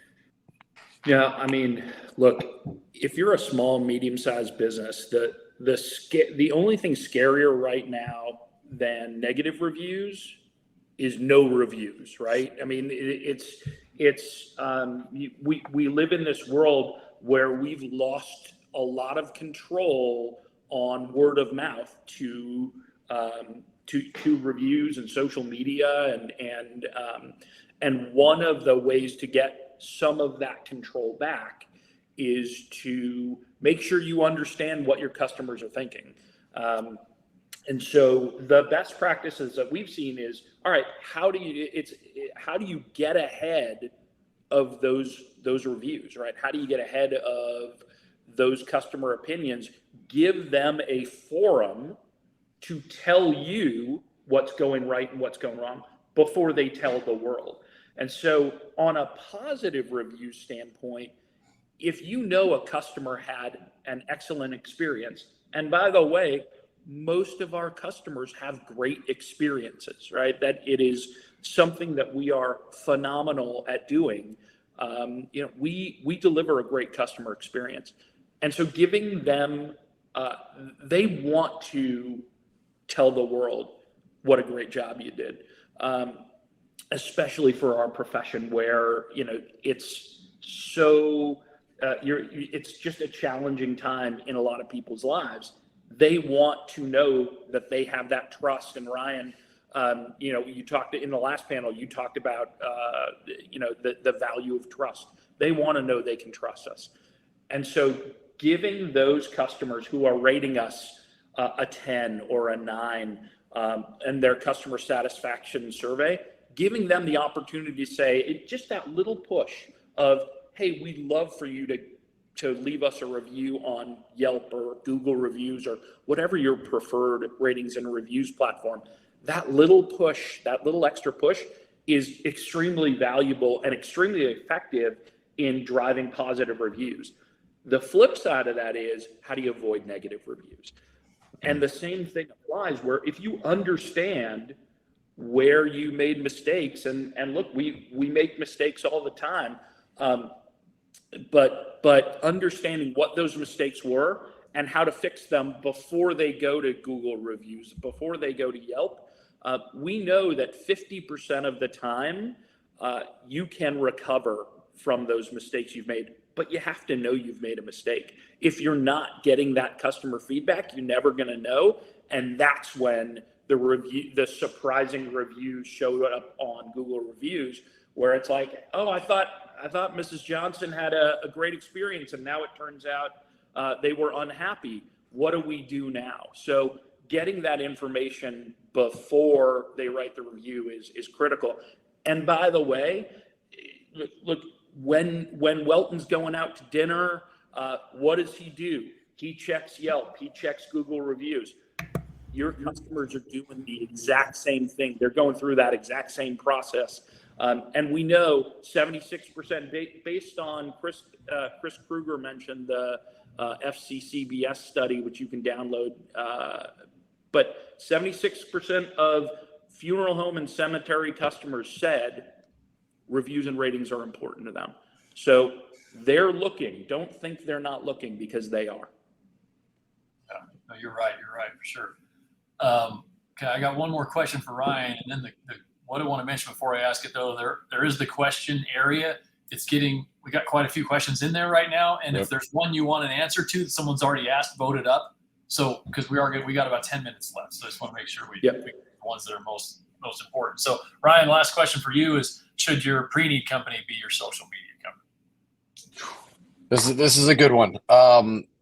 So we had the pre-need panel yesterday, and we talked a lot about relationships. And here's what I'm seeing from a lot of pre-need companies is that they've turned Facebook into direct mail, and it's automated content on a feed, and then on the back end we're running 12 to 15 different sales-driven ads. Now, if direct mail doesn't convert, putting that on a new platform isn't going to convert. If we know that 80% of funeral home business is driven via a relationship, then we can have much higher conversion on sales ads if we have the right organic content. So do I think that your pre-need company should be your social media agency? Absolutely not. I think they should be your pre-need company. That doesn't mean that they shouldn't run pre-need lead ads for you. But from a content perspective, that's where you build the relationship that makes those pre-need lead ads convert at a much higher level. So with the right content strategy and the right lead ads, we have an 18 times return on lead campaigns, and leads that come through a campaign convert at 40%. So it's a very high qualified lead that comes through when you've established a relationship through engagement with a consumer first, and then you show them a lead ad. And again, I want to clarify a lead. A lead to us is not, hey, here's a free white paper, download this white paper. That's not somebody going, I'm ready to pre-plan. That's somebody that just downloaded a white paper. To me, a lead is, hey, $49.95 traditional funeral package. Here's what's included. Here's a lead form. You fill that out. You're ready to have that conversation. That is a lead. No, they shouldn't be your social media company because they're just automating the content and then running ads. And the content is the thing that makes the ads produce and actually give you the return on investment. Nobody wants to be sold to by a funeral home. And if we just take direct mail and then overlay it over a new platform, it doesn't convert. You're turning consumers off, and you're not really, back to my first answer, the answer to the first question, you're not building a relationship with the consumer through the right content. And you're spending a lot more in the long run than if you had the right content strategy partnered with the right ad strategy. Yeah, awesome. And Curtis, Keith asked, how do you measure conversion rate? And 100% agree with Ryan that, look, what is a lead? First, you got to know if, do you have pre-need or not, right? And somebody who's raising their hand and telling you, I haven't planned. And by the way, we know, again, from the FCCBS study, we know that about 80% of consumers believe it's important and 75% of them haven't done it. So we know there's opportunity out there, right? That's not a surprise. But understanding, knowing number one, I don't have pre-plan in place. And number two, for those people that are raising their hands and saying, I want to pre-plan, right? That's what a real lead looks like. That's what a real opportunity looks like. And that's how we're measuring conversion. We're looking at consumers that don't have it and consumers who are saying they want it. And that's why we're able to deliver that ROI, because it's, we're asking the right questions. Awesome. That's good. Awesome. Let me throw one question here, Welton's direction, and then we got another social media question. So Welton, Joseph asked, maybe you saw this already, I received an email regarding Google Analytics 4. Do you have any insights into what that is? Yeah, so I think GA4 is the newest platform that Google, it already came out for more than a year already though. It's not new. Google is sunsetting UA starting July 1st. And most of you are still on UA though. Most of you are, right? And it's pretty simple migration. It's a couple buttons you click on to transfer your UA over to GA4. But even that is not perfect. You gotta, and most of you are not this complicated, that's why it's good. But if you used to track a lot of those events, you gotta double check whether those got carried over to GA4. But you just want to be mindful, are you on GA4 or not yet? If not, you got a few days. Make sure it's installed. Just typically reach out to what development company, right? Typically the ones that install it for you. So it's pretty simple. But just want to be mindful, you should be on GA4 going forward. And they need to swap that UA code for the GA4 code. Okay. Question from James. I know social media push has been Facebook. However, are there other platforms I should consider?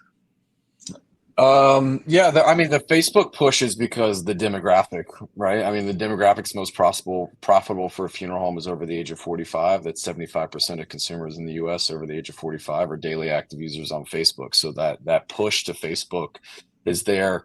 Instagram makes a lot of sense. Instagram costs a little bit more money because it's heavy video. Instagram Reels, then put on Facebook as Facebook Reels, get a lot of widespread distribution. You can localize those through paid. Instagram isn't the lovey-dovey network. It's more of the information network. Facebook is the lovey-dovey. That's where you're going to build the relationship. Instagram's where you're going to build a lot of awareness and exposure. And then same thing, you can run those ads across both platforms from a paid perspective. I'm going to throw a curveball and say TikTok is one that funeral professionals should pay attention to. Not necessarily like we need to go all in on distributing content there, because it is a little harder to localize that content. But from the understanding of how the platform works, how people are consuming content, the ability to storytell in that format. And it's land grab like the early days of Facebook right now. The algorithm is a crapshoot, but it's pretty wide open. We've got clients that the consumer wants funeral content. It's really wild. Like, a video of a hearse and showing a fleet of cars in less than 24 hours gets 30,000 views. Like, it is a different network, and understanding how to engage on those platforms and storytell is important. From a direct ROI standpoint, and we're dealing with a limited amount of a budget for most funeral homes, Facebook still makes the most sense, but Instagram should be a close second, and funeral homes should really be looking at that. YouTube Shorts is another one we can throw in there. Again, Instagram, TikTok, YouTube Shorts are all heavy video. Most funeral homes don't want to produce video. We've produced some really easy processes of how to get video from a funeral home in less than 30 minutes a month with our production, and how we can do that to really build awareness, drive leads, and build brand. You got to look at it as the funeral home owner is the brand. The people on your team are the brand. They all have individual personal brands. We undervalue that. And that needs to be a focal point when we're creating video content. So there are other networks, but it's going to require funeral homes to invest in those platforms and invest in real content creation. You can't automate video. You can through AI, but the consumer is not dumb enough to think that the slow moving mouth is actually you. So, it has to be heavy, hands-on, but video is a huge component that needs to be grabbed a hold of in this space. The funeral homes that are doing it are capitalizing on it because nobody else is. Yeah, they're going viral. It's awesome to see some of them following their gathering. So one more question before we do wrap up statements, and in those wrap up statements, if there's any other questions that any of you panelists would like to answer in that wrap up, do that. But just from a tactical perspective, question for you, Mike, is how would you recommend a funeral home handle a negative review? And is there anything to get, any way to get them removed? Yeah, no, it's a great question. Obviously, I mentioned that the best way is to avoid them altogether, right? And making sure you're getting that information beforehand, getting that heads up is the best way. But what do you do once it's there? And once it's there, it's all about building trust and transparency.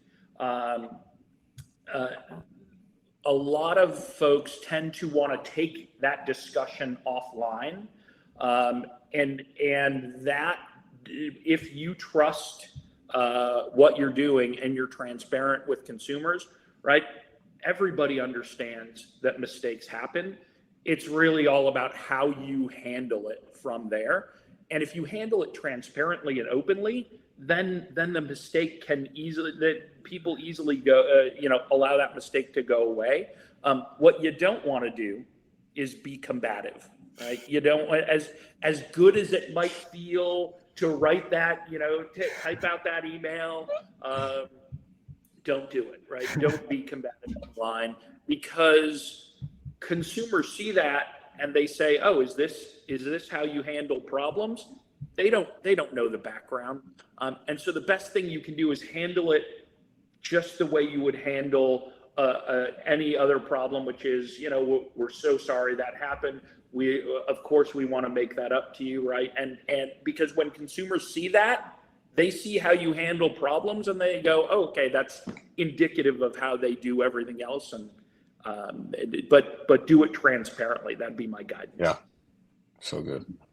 Awesome. Ryan, I got a little bit of a question here with the schedule. So yes, I had this schedule to end at 12:40, but then there's like a 20-minute gap.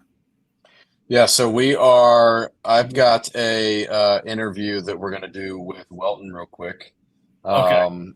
5-minute interview. We'll let it run a little bit longer than that because Welton is a featured panelist. So we're gonna highlight him for a little bit, and I want to talk, Welton, about some of these some of the questions that came through, as well as what you put in here in the chat that we should spend some more time on. So okay, so should we give Mike a wrap up moment then? We should.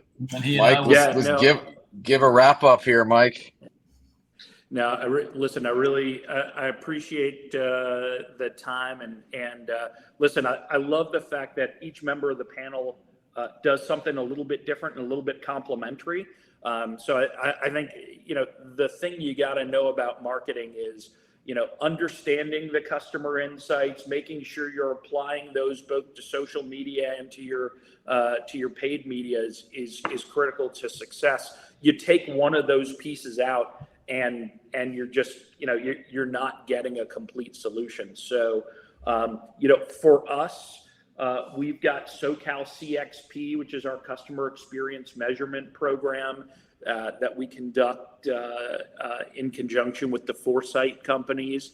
That's the way to understand. It's a great way to understand what your customers are thinking and how you're doing with your business. And then a great way to generate leads and apply that information back to your business and, understanding customer feedback, applying that to your business practices. That's what we do. Happy to help out, happy to anyone who needs that customer insight, that customer feedback. And then we hope you apply that information with Welton and with Ryan to understand, every market is a little bit different. And so understanding your market, understanding your customers and what they need is going to help inform your social strategy. It's going to help inform your pay-per-click, your digital spend. So it all starts with information. 100%. Love it. Thanks, And all. I just want to, Mike, I want to shout you out real quick. Just, you and I have met a couple times. We had some good conversations a few months ago at the Supplier Invitational, and just love what you guys are doing from a data perspective. Our whole strategy process is data influences the strategy drives the creative, which is reverse from a lot of agencies. And I think what we can learn so much from the data in this profession. We have so much on the consumer that just kind of gets left to the wayside. And if we just hone in on that data, and a lot of what you and your team put together, we've collaborated on some projects on that data is super powerful. I know Welton could probably echo that as well. So thanks for being on the panel and being a part of this, Welton. Always grateful to have you on. You and I are going to jam for a few minutes, and then we'll have a special surprise and bring Curtis back on for a few more minutes before we get into our next panel. So, Curtis, man, thank you for moderating. Thanks, Curtis. Thanks, Ryan. Moderating is not as easy as some people would think. There's a lot of, you're looking at the chat, you're looking at the questions, you're looking at me texting people texting you. So, man, Curtis, thanks for moderating and doing such a great job. Oh, thank you. You guys made it easy. So, all right. Well, thank you guys. Welton, stick around. You and I are gonna jam for a few minutes. So it's funny, Welton. I get asked all the time if we're competitors, and my answer is emphatically no. We do different things. We're more partners than we are competitors. We work with a lot of the same funeral homes. Google and Facebook are different. I think you sum it up best. Like, Google is more of your need, where Facebook is more of your pre-need. And the way that I explain it to people is, what we do on Facebook is try to build the relationship prior to the consumer ever needing to go to the funeral home. That way, when they have an at-need or pre-need, they've already got a relationship with the funeral home. You're catching everybody that's fallen through the cracks that we're not catching. So it's a great partnership. So explain a little bit just the difference in Google and Facebook. Right.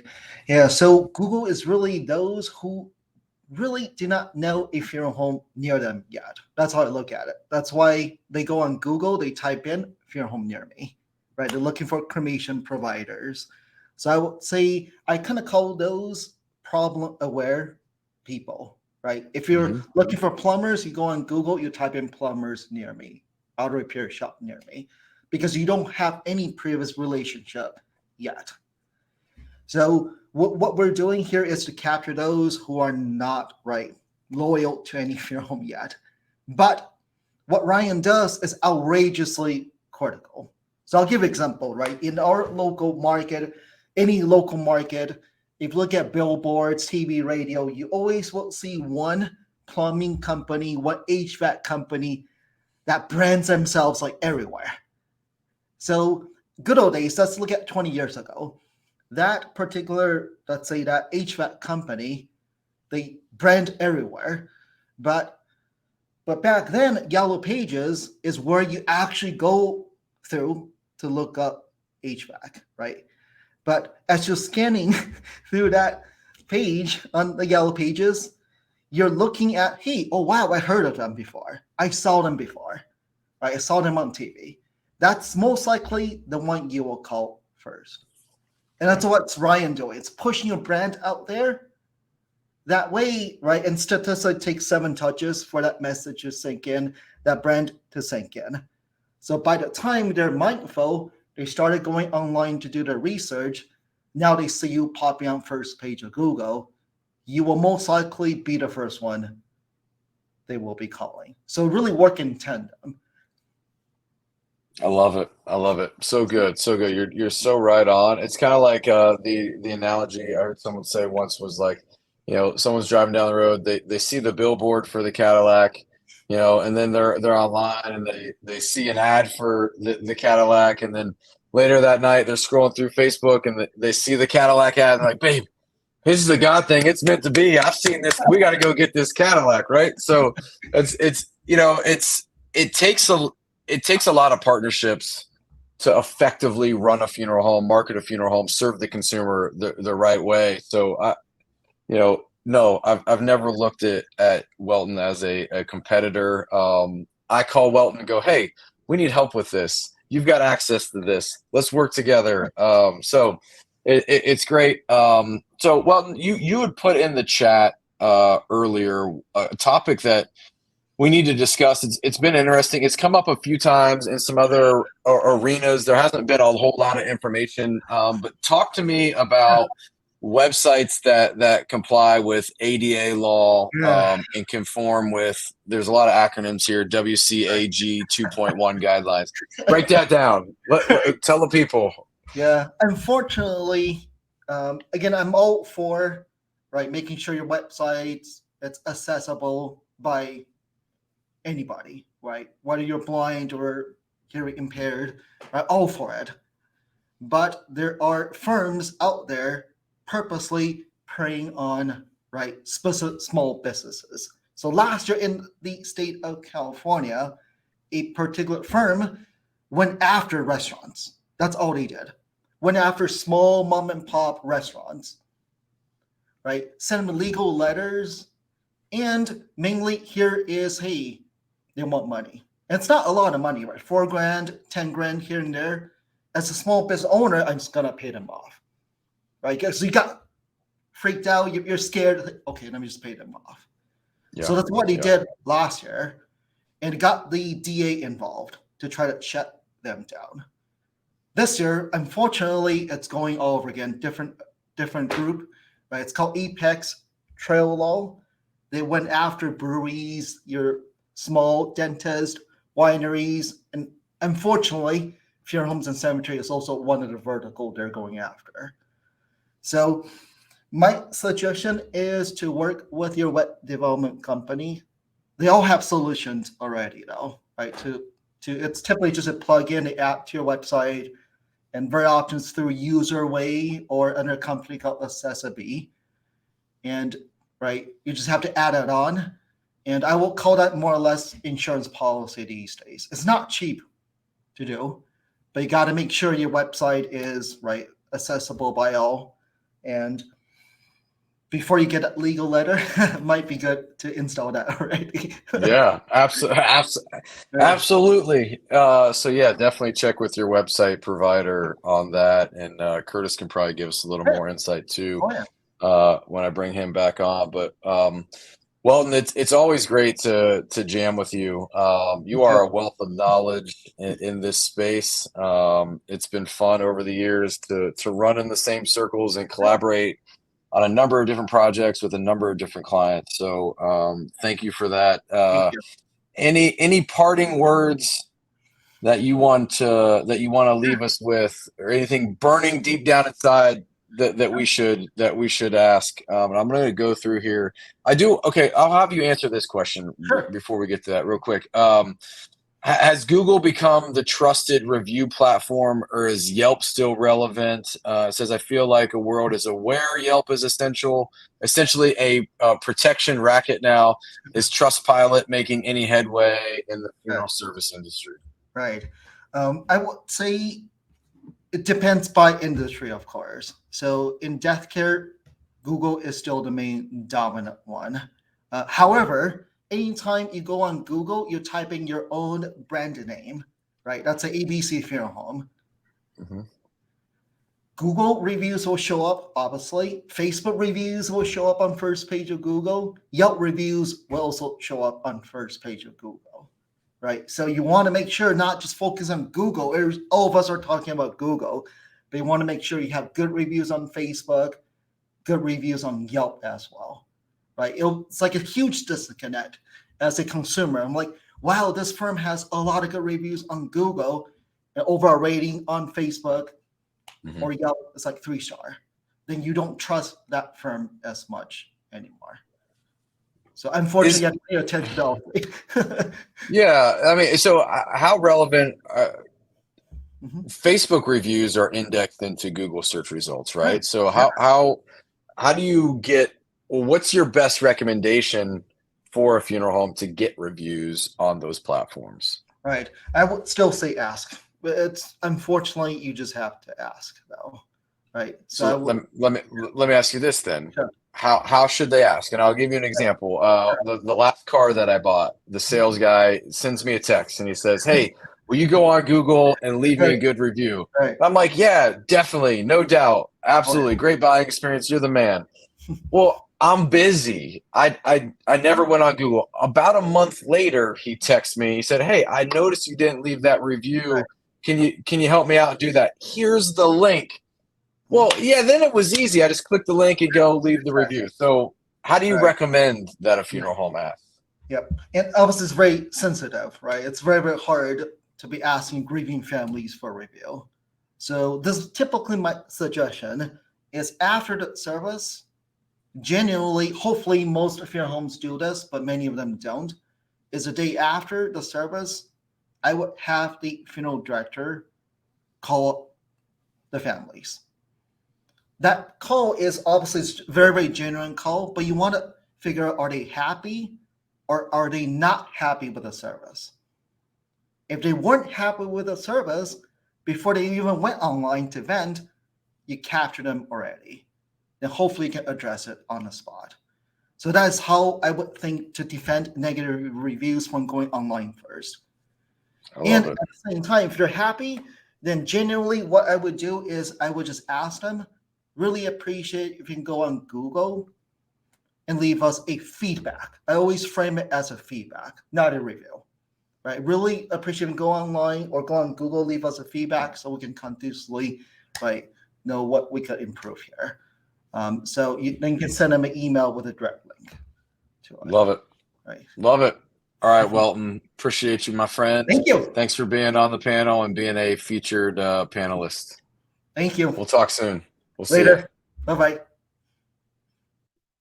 All right, I'm going to bring Curtis back up because I got a burning question that I need to ask Curtis, and then we are going to take a break after that, and we'll have our cremation conversation with Kevin McKay from Cremation Recycling.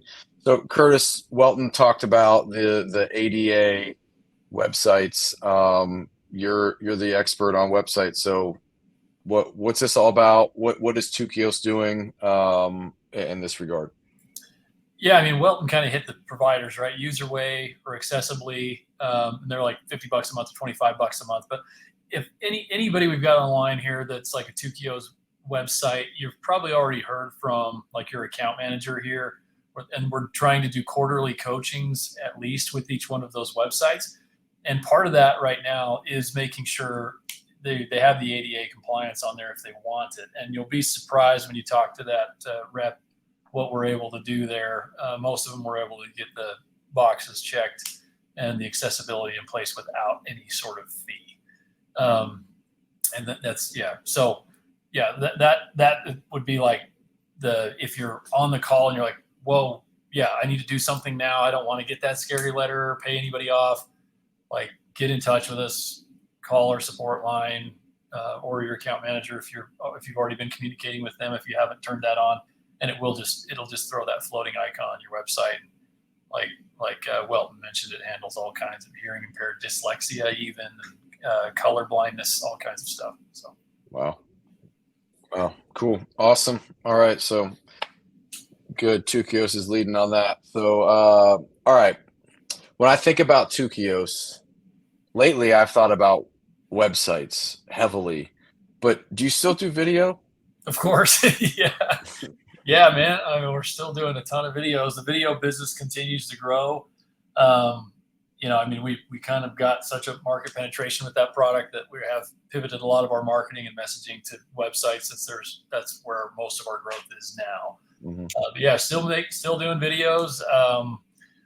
Like we didn't like cannibalize anything at Tukios from the video team. It was like we kept the video team in place. All the programmers that are programming on that product are still in place. We didn't move them over to websites. We built a whole new team for that.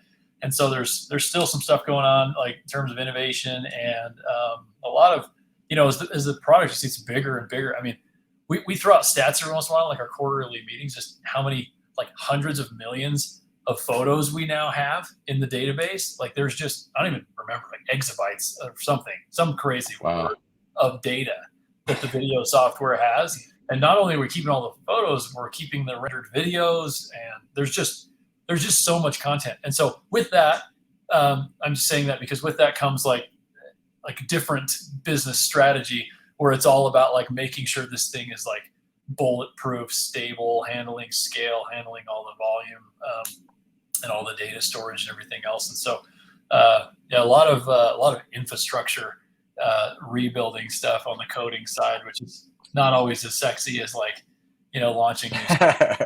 There's some cool things we've been doing even on the AI side with photos and things we've been road mapping, because there's, we did an auto rotate thing, and that was right like 9 out of 10 times. And it's amazing, like the 1 out of 10, how like glaringly obvious that is. Like, you should rotate this picture. And it's like, we're telling you to make it upside down or whatever, but it was catching like a lot of, the majority. But yeah, there's some cool stuff that's still in the plans there, but yeah, but the main focus is websites. And yeah, if I can make a wrap up statement, thanks, Ryan, because I know you got the next thing here. Thanks for putting us together. Thanks for pulling us in. We're just honored to be a part of it. And yeah, we haven't made any asks yet on the Tukio side of things. So if you want to visit our website, hit us up. We'd love to give you a demo of our product. It's growing fast for a reason, but appreciate this opportunity to be involved. No, man, I love it. There's no better partner for us than Tukios on the end conference. Because we work on this thing as the title sponsor, you get a lot of say and kind of the promo stuff. So we've been working hand in hand, which has been super, super fun. So I want to ask you one more question. If a funeral home is like, man, I'm looking for a new website solution, why should they choose Tukios? Yeah, there's really kind of 3 bullets we focus on. One is like design and technology, or just technology in general. Like I could send you 50 different websites today that we've built that look 50 different websites. They don't all exactly look the same. You've got some people like to look like, someone else. So we do that for sure. That's one thing. And the other one is exceptional customer service. That's just what people know us for. Is that, again, like you saw in that, like scary Taken video we made, like we answer the phone, we take care of your problems. We like own our customers' problems is one of our core values here, and we really mean that, and people love that about us. And then the last thing is just economics. Like on the website side, like we not only do we not charge for setup or hosting or fees of any kind for changes and things like that. We give better economics on where we generate revenue, which is flower sales and other partnership opportunities there, where we're paying more to the funeral home. So feedback we've been getting over the last couple of years of doing this is a lot of folks that move to us and their checks will go up by 40, 50% of what they were getting before flower sales. So that's another reason people move. But I don't lead with that, because I think that's great, that's awesome. But again, the funeral home's website its purpose is not to sell flowers. An obituary's purpose is not to sell flowers. It's to notify the community somebody died, and your website's purpose is to drive business and get you more people and more leads and more folks in the door. Yeah. So there is definitely that way where we can generate money together, but that's not the main focus. That's why it's not my first thing I lead with. But yeah, those are probably the top 3 reasons.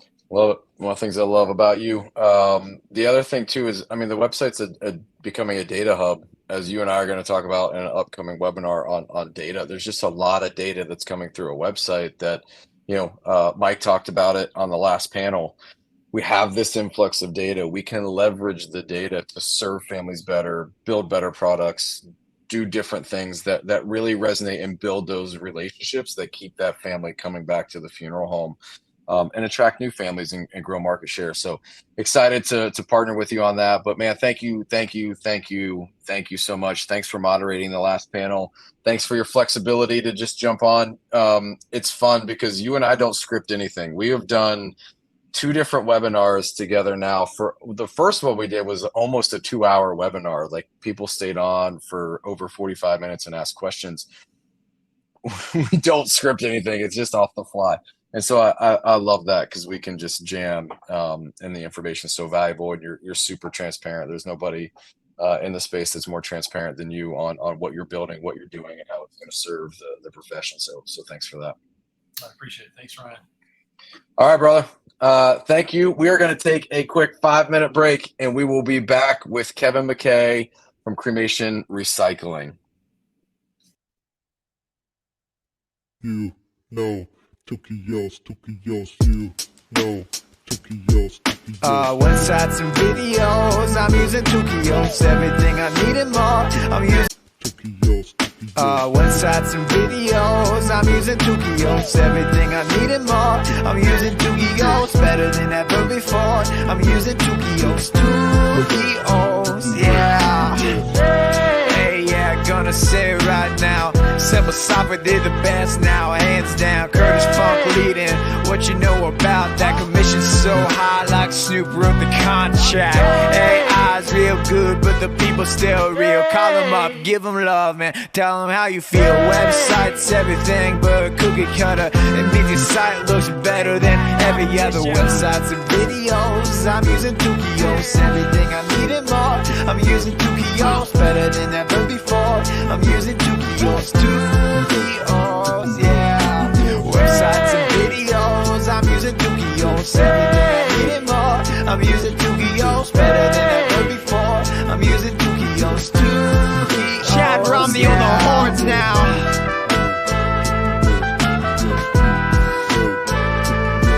Get your hands up, get your hands up, get your hands up.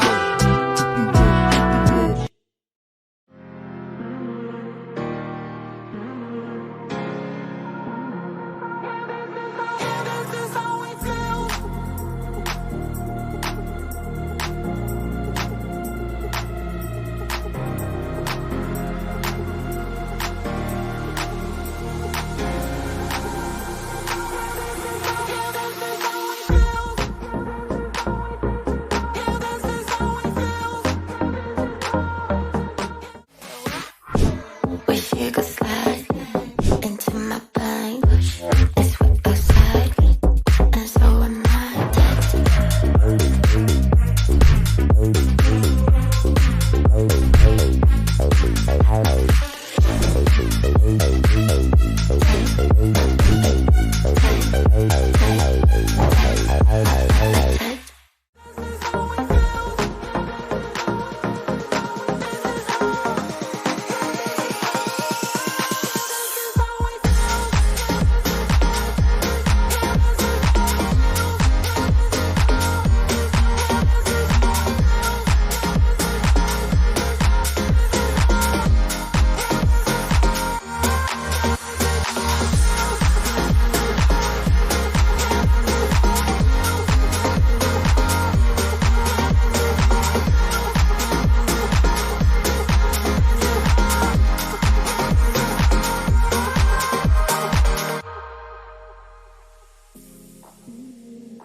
Hey there!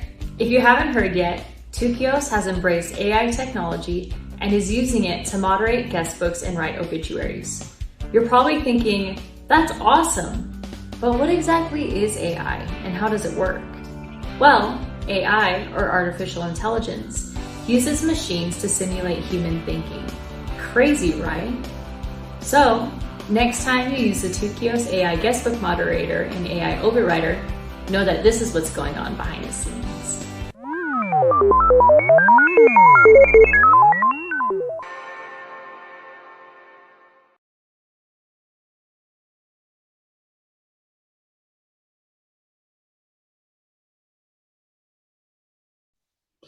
All right, welcome back. Welcome back. I am going to bring on my friend Kevin McKay from Cremation Recycling. I'm really looking forward to this panel discussion with Kevin. He's always got great insight. We've been doing cremation talks with Kevin on YouTube for the last few months. So if you haven't checked that out, go search it on YouTube. Kevin's just a wealth of information when it comes to cremation recycling, and they're doing some innovative stuff that is really exciting, and we're going to talk about that today. What is up, Kevin? What's happening? I like the ping pong table. This is not the same office that you were in the last time with furnaces and things in the background? No, I got a promotion. I have a way cooler office now. There you go, man. Good for you. I'm kidding. This is my basement. I wish the ping pong table got more use, but my daughters don't love it nearly as much as they once upon a time did. So Of course, it's kind of like we have a Can-Am for our girls, and now that they can actually drive a real car, the Can-Am's like, who needs the desert? So yeah, understand. Well, hey, give us a quick introduction to who you are, what you do, and then we're gonna jam out here for 10 minutes. Sure. Yeah. So as you said, Kevin McKay, Cremation Recycling. We are a division of Mid-States Recycling, which is what a lot of people know us as. But personally, I have been in the precious metal recycling business profession for 22 years now, unbelievably to me. But so this is really all I know at this point. And it's been particular to dental, whether it was dental labs initially and then over to dentists. And then since 2014, really shifted my focus pretty much exclusively to how dental relates to crematories. And I did that largely because I saw a great opportunity. There were so many questions, and there still are, but I mean, compared today to 5 years ago, how mainstream recycling is now, and it just was not even 5 years ago.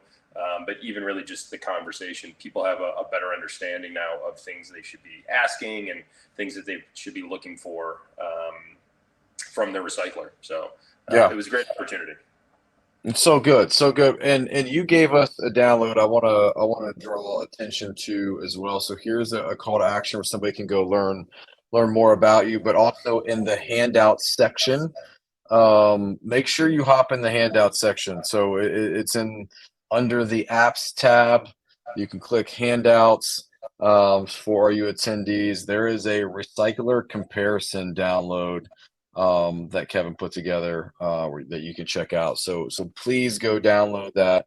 And if you missed any of the other handouts from other panels, they are still available in that handout section. So please support our panelists that have invested and made the time commitment to be here and give value. So Kevin, I got some questions that I want to ask you.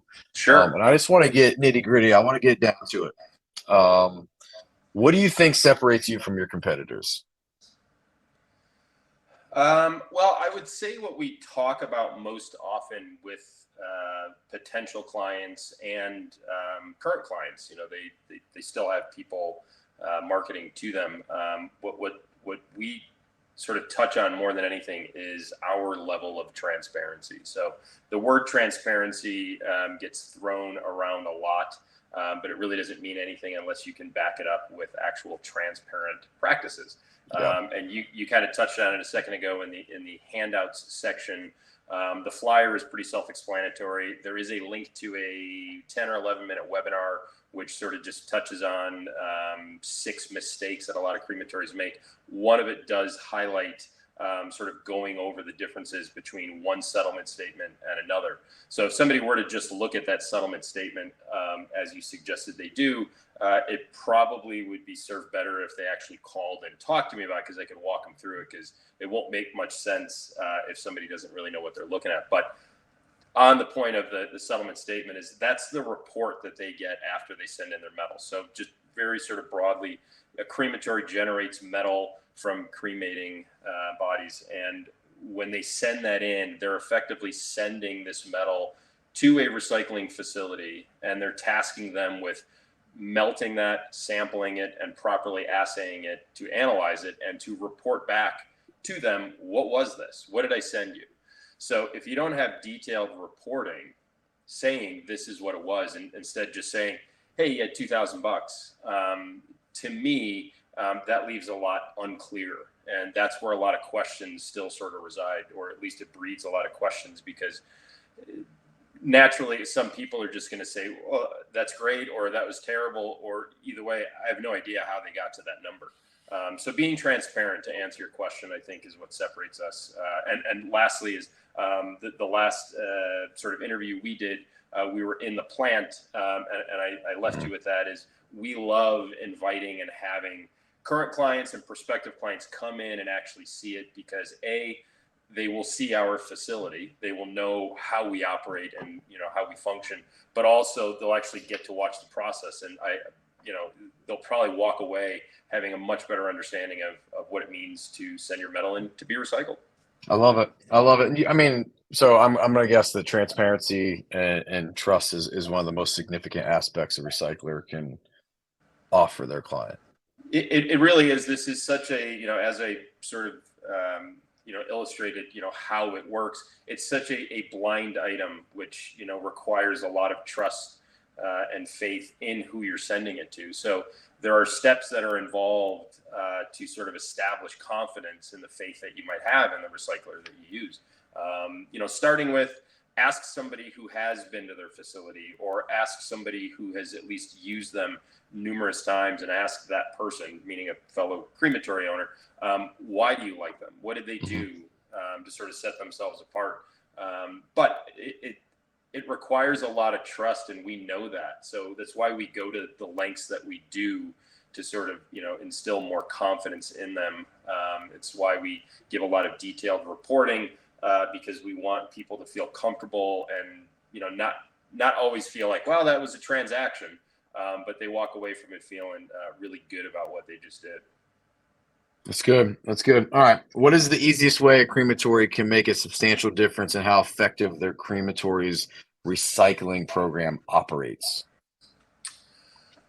Well, I would say what has become mainstream but is still lagging a little bit is a separating processor. And this isn't a totally intuitive term yet. It is becoming it, though. But every crematory has a processing machine. This is the machine that takes from the retort, effectively pulverizes it down into what we know are ashes. That would be a processor. There's a few companies out there that have made over the years separating processors, and they do exactly that. They have a screen in there that prevents anything larger than 2 millimeters from passing through. So these were invented once upon a time to make sure the funeral director is handing back the cleanest cremated remains possible, with no non-organics like screws and snaps, staples, and of course prosthetics, dental prosthetics. But what's great, so that's number one. That's what you're going to be able to do with that machine. But number two is you're going to be able to recover all of this very high value metal.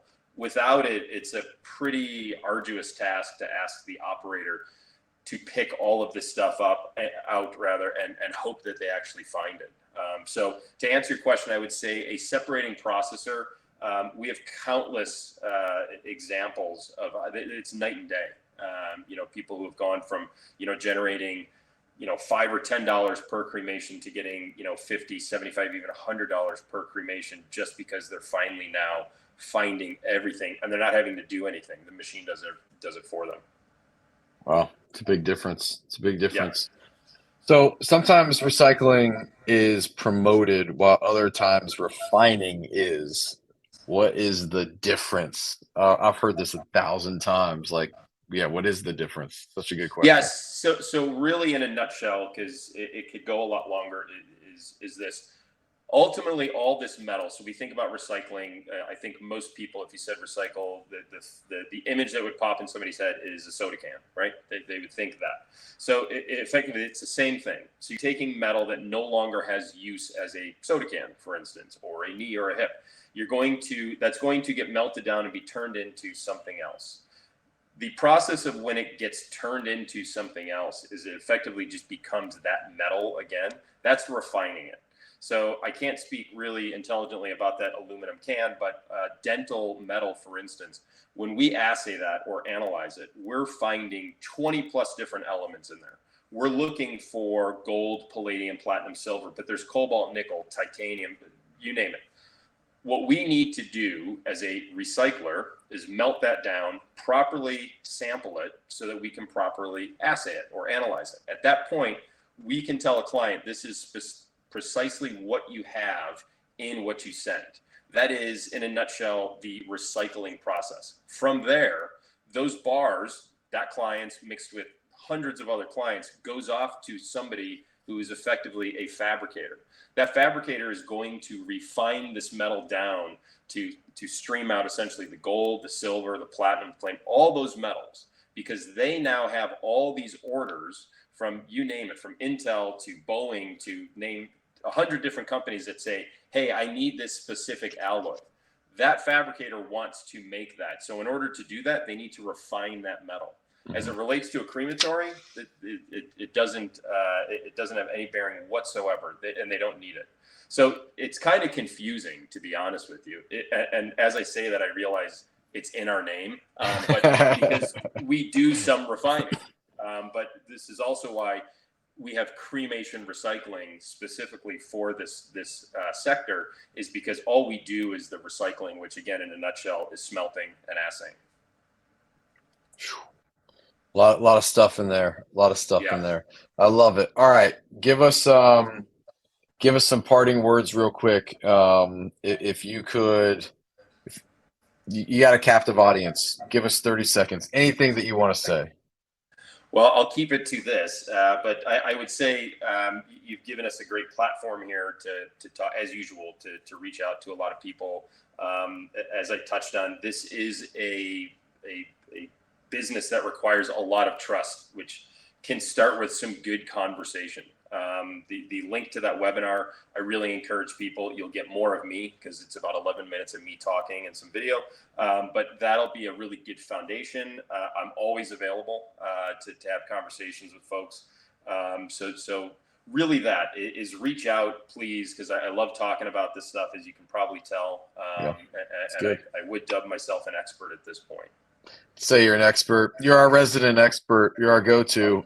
And if nobody's watched it, you and I are producing Cremation Talks with Kevin like once a month on YouTube, and we distribute those through connectingdirectors.com. And there has been some insanely valuable information each month in those. So look, we're all looking for ways to make sure that we're watching our P's and Q's and revenue per call and all the things. Having a trusted recycling partner just makes sense. So Kevin, man, thank you so much for being on. Thank you for supporting what we do here on the Unconference, and making yourself available. I know that it's a commitment to be on these webinars for a length of time, man. So thanks so much.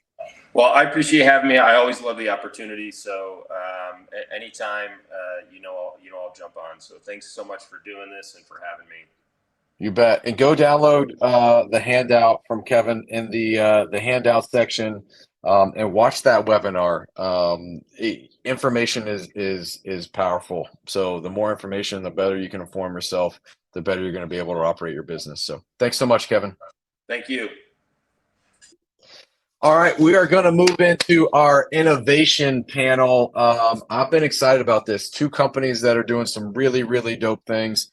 I'm going to bring on Josh from Titan Casket and Justin from Parting Stone. Get these guys on, and we've got great conversation here to wrap up the 2023 Funeral Unconference. What's up, Josh? Hello, Ryan. How are you doing? I'm good. How are you? Good. It's been a long 2 days. You hanging in there? Yeah, I'm. You know what? I'm hanging in here. Got some recovery drink over here. Staying loose. Yeah. Excellent. H2O. I brought a Parting Stone for. That's awesome. CCFA. That's so cool. Nice. I don't think that anybody. I mean, you guys would know you do webinars quite often, but a 3-hour webinar it's a long time. It's a long time moderating different panels. But dude, I love this so much. I just think that there's so much value that can be given the funeral professionals and the profession at large through forums like this. Not everybody can get on. I mean, we filled every single seat. If you tried to register today, you couldn't get a seat. It filled up. So it's fun. So thank you guys for hanging in there and being on this innovation panel. So the reason that I asked both of you to be on the innovation panel is you're both disrupting in different ways, and I'm a disruptor at nature. So I've had offline conversations with each one of you at length. Like, I love disruption, and I think disruption is where we find innovation. We find better ways to do things. We get people uncomfortable. When we get people uncomfortable, we move people forward. Like, disruption is needed, and it's a good thing. And I said to my kids the other night, and then we'll get into questions and introductions and all that crap. But I said to my kids the other night, we were watching golf, and they talked about the live golf and the PGA kind of merging. Big hot topic, right? If you're a golfer. And I said to my kids, I'm like, this is why you never throw stones, no pun intended, at disruptors. Because when the disruptor comes in and everybody wants to fire shots at the disruptor, sometimes that's going to come back and bite you, because the disruptor is doing something that people are taking notice of. And when you then try to align with the same person that you beat over the head and threw shots at, it makes it awkward. So embrace disruptors and hear disruptors out. So that's why we have the innovation panel. You guys are disruptors in massively good ways for the profession. So I'm going to start. Josh, give us an introduction to yourself, what you do, who you are, all the goods, and then we'll move on to Justin. Sure. So I'm Joshua Siegel. I'm the co-founder of Titan Casket at titancasket.com, and we are the largest marketplace of caskets online. We sell over 1,000 different caskets of a variety of colors and sizes and themes through our own website, as well as Costco, Sam's Club, Amazon. And we also sell B2B to hundreds of funeral homes across the country that have received our products through our D2C service and have then approached us to partner. And so we are, we're just getting started. Love it. All right, Justin. I'm Justin Crow, founder of Parting Stone. We developed a 100% alternative to conventional cremated remains. So instead of receiving ashes following cremation, families can choose to receive remains in a form that resembles a collection of 60 to 80 stones. We launched just about 4 years ago. We were just on Shark Tank, which was cool, and we're growing quickly. Yeah, which is really fun. We have over 1,000 partners right now in the funeral space. Man, so good. Justin, we've been connected for a long time. Justin was actually at one point the managing editor of connectingdirectors.com. So it's been so cool to watch your journey. All right, Josh, I'm going to start with you. We're just going to keep the same rotation I've kept all week, going clockwise here on my screen. So Josh, you're up first. I got to know, what is the vision of titancasket.com? So our goal is, we wake up every day thinking about how can we help more families plan a funeral that's affordable and with dignity and meets their vision. And so for what that's meant to date is to build what we think is the best marketplace to buy funeral products largely caskets. And what that means is offering the widest selection, affordable pricing, and incredible service that de-stresses the process for them instead of adding additional stress. And so we think we've solved a lot of what historically hasn't been the best parts of buying online. And so our products show up on time, in perfect condition, and we have a whole team here that watches things every day to make sure they are perfect. The other part of what we're trying to do is really to normalize conversations around death planning. You hear this a lot, but you'll see what we've done over the past 6 months with being in a Taylor Swift video and a Black Friday promotion, and more out there with an education message that letting families know that even a 5 to 10 minute conversation in advance of a need, whether that's with us or frankly with anybody, is so beneficial. And so for us, we want to be a trusted partner that a family can turn to when they start to think about end of life planning. I love it. I love it. And I love the thought process behind how you're educating the consumer. Because the consumer, it's interesting when we put caskets and content on social, the consumer resonates with it. It's not like this taboo, scary thing. Like no one's angry about caskets. And it's like something that we rarely talk about merchandise at a funeral home.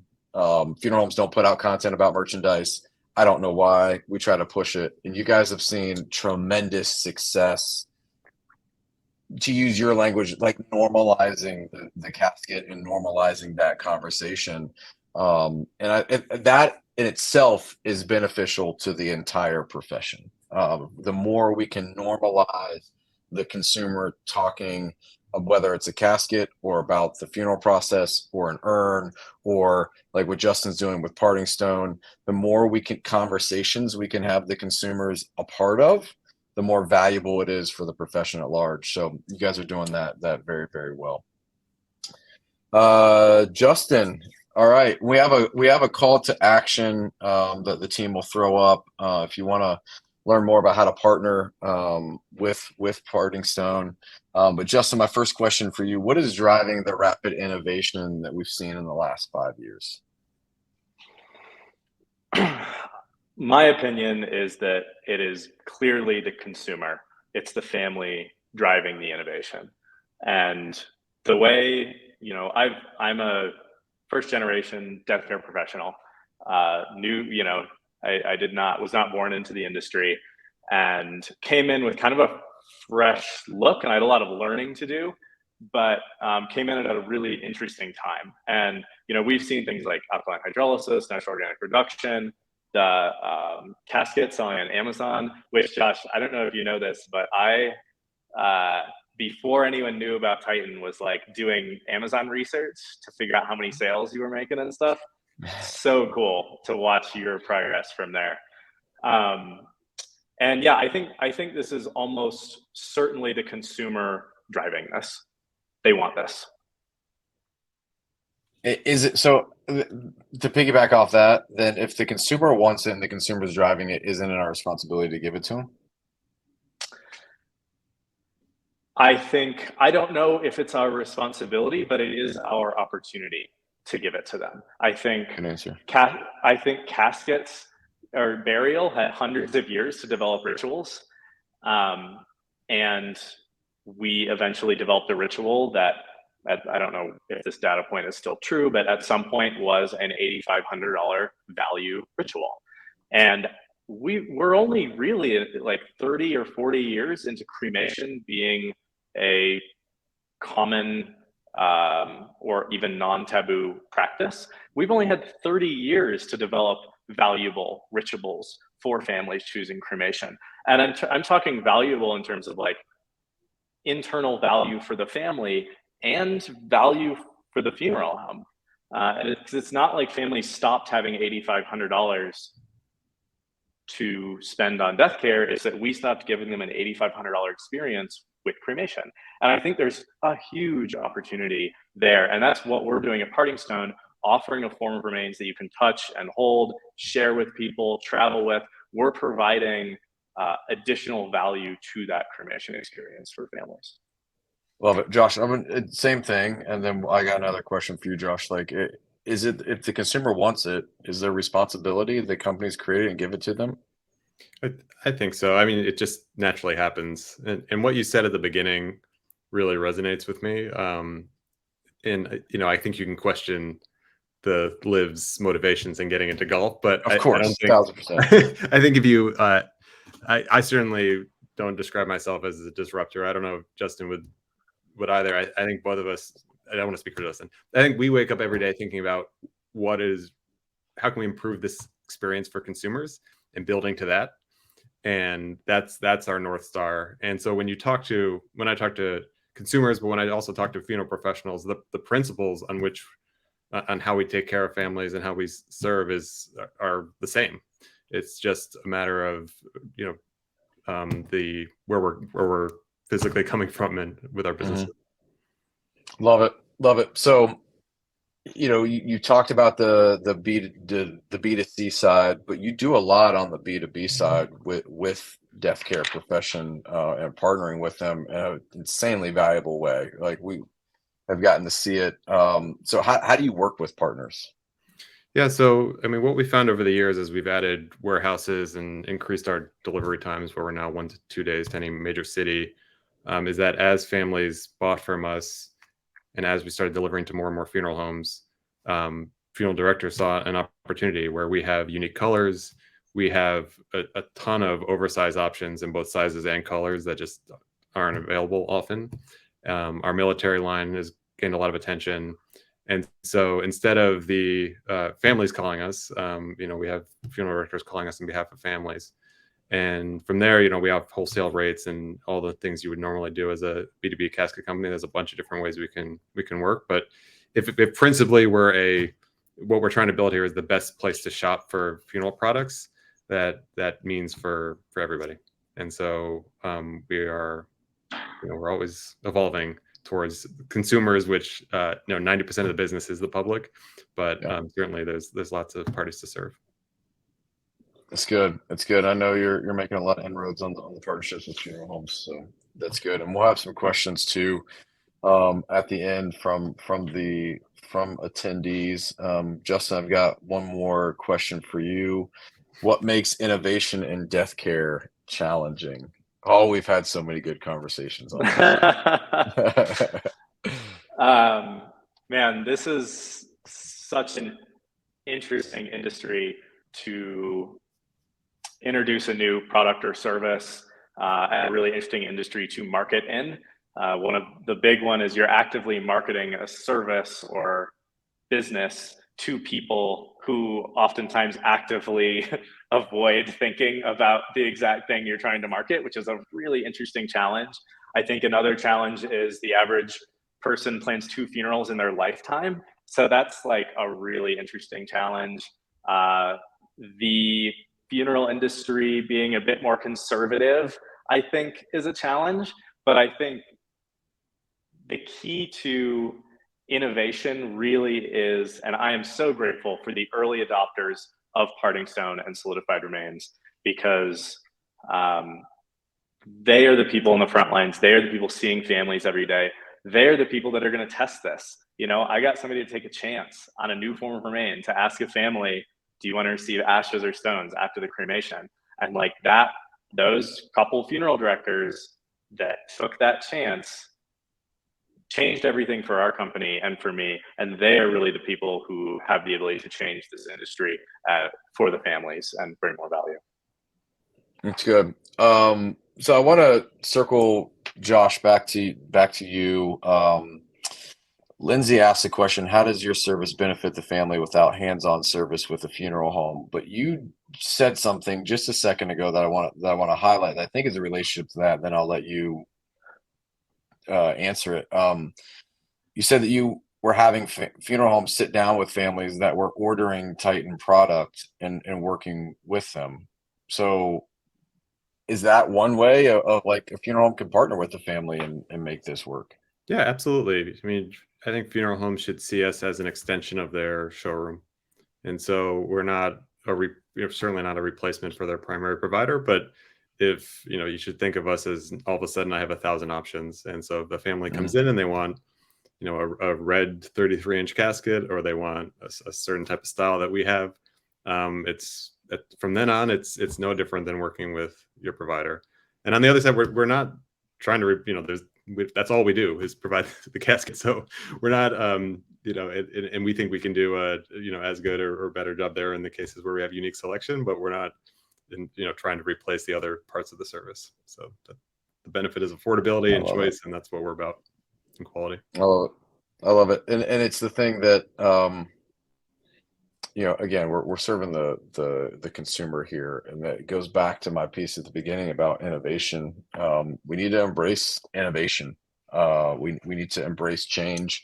We need to look at ways that we can continue to partner, serve families better. And I love that what you said, your extension of now there's 1,000 options. So, so valuable.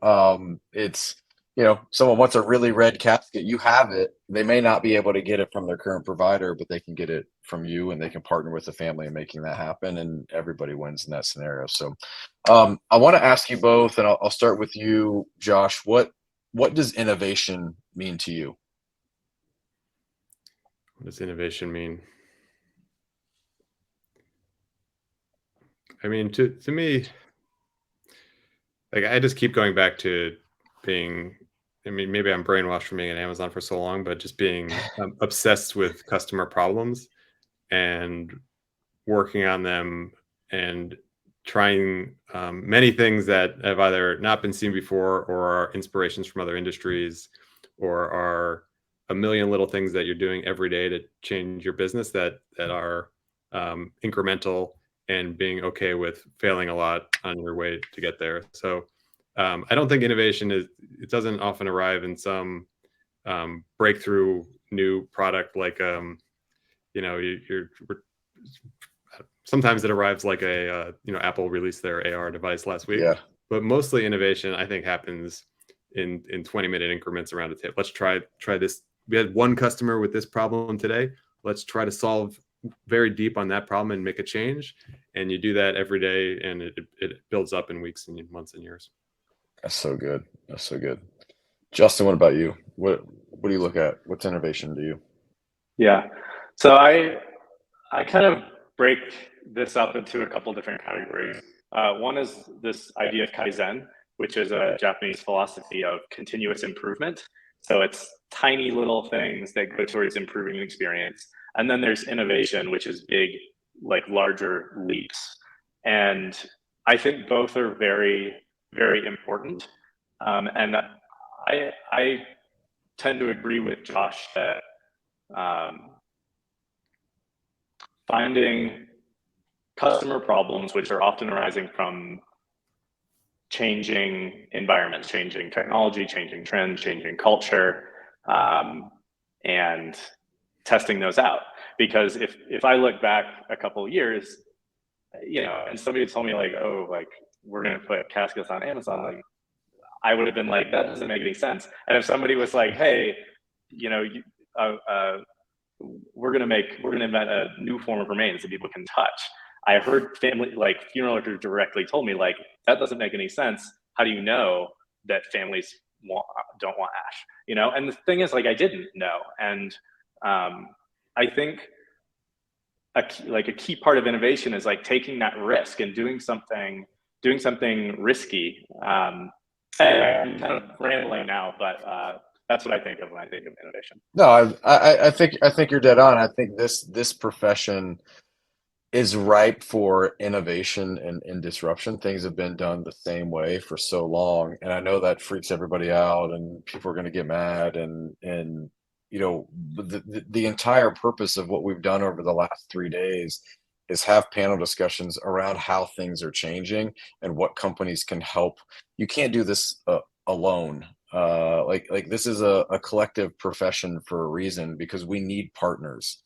Funeral homes need to partner with companies that know what they don't know to get things done. And then there's companies, our responsibility, I believe, as suppliers, is to continue to quote unquote innovate it. And I do believe both of you are correct in innovation and being that those small incremental things, and then there's things that completely radically are big and they change the game that take much longer to adapt to. But those incremental changes, and we've seen it in death care over the last 5 years of things slowly starting to innovate and change, being a little more receptive. And I think we're trending in the right direction in that, and that's why I wanted both of you on this panel, because I think you're both pushing the envelopes from a merchandise standpoint.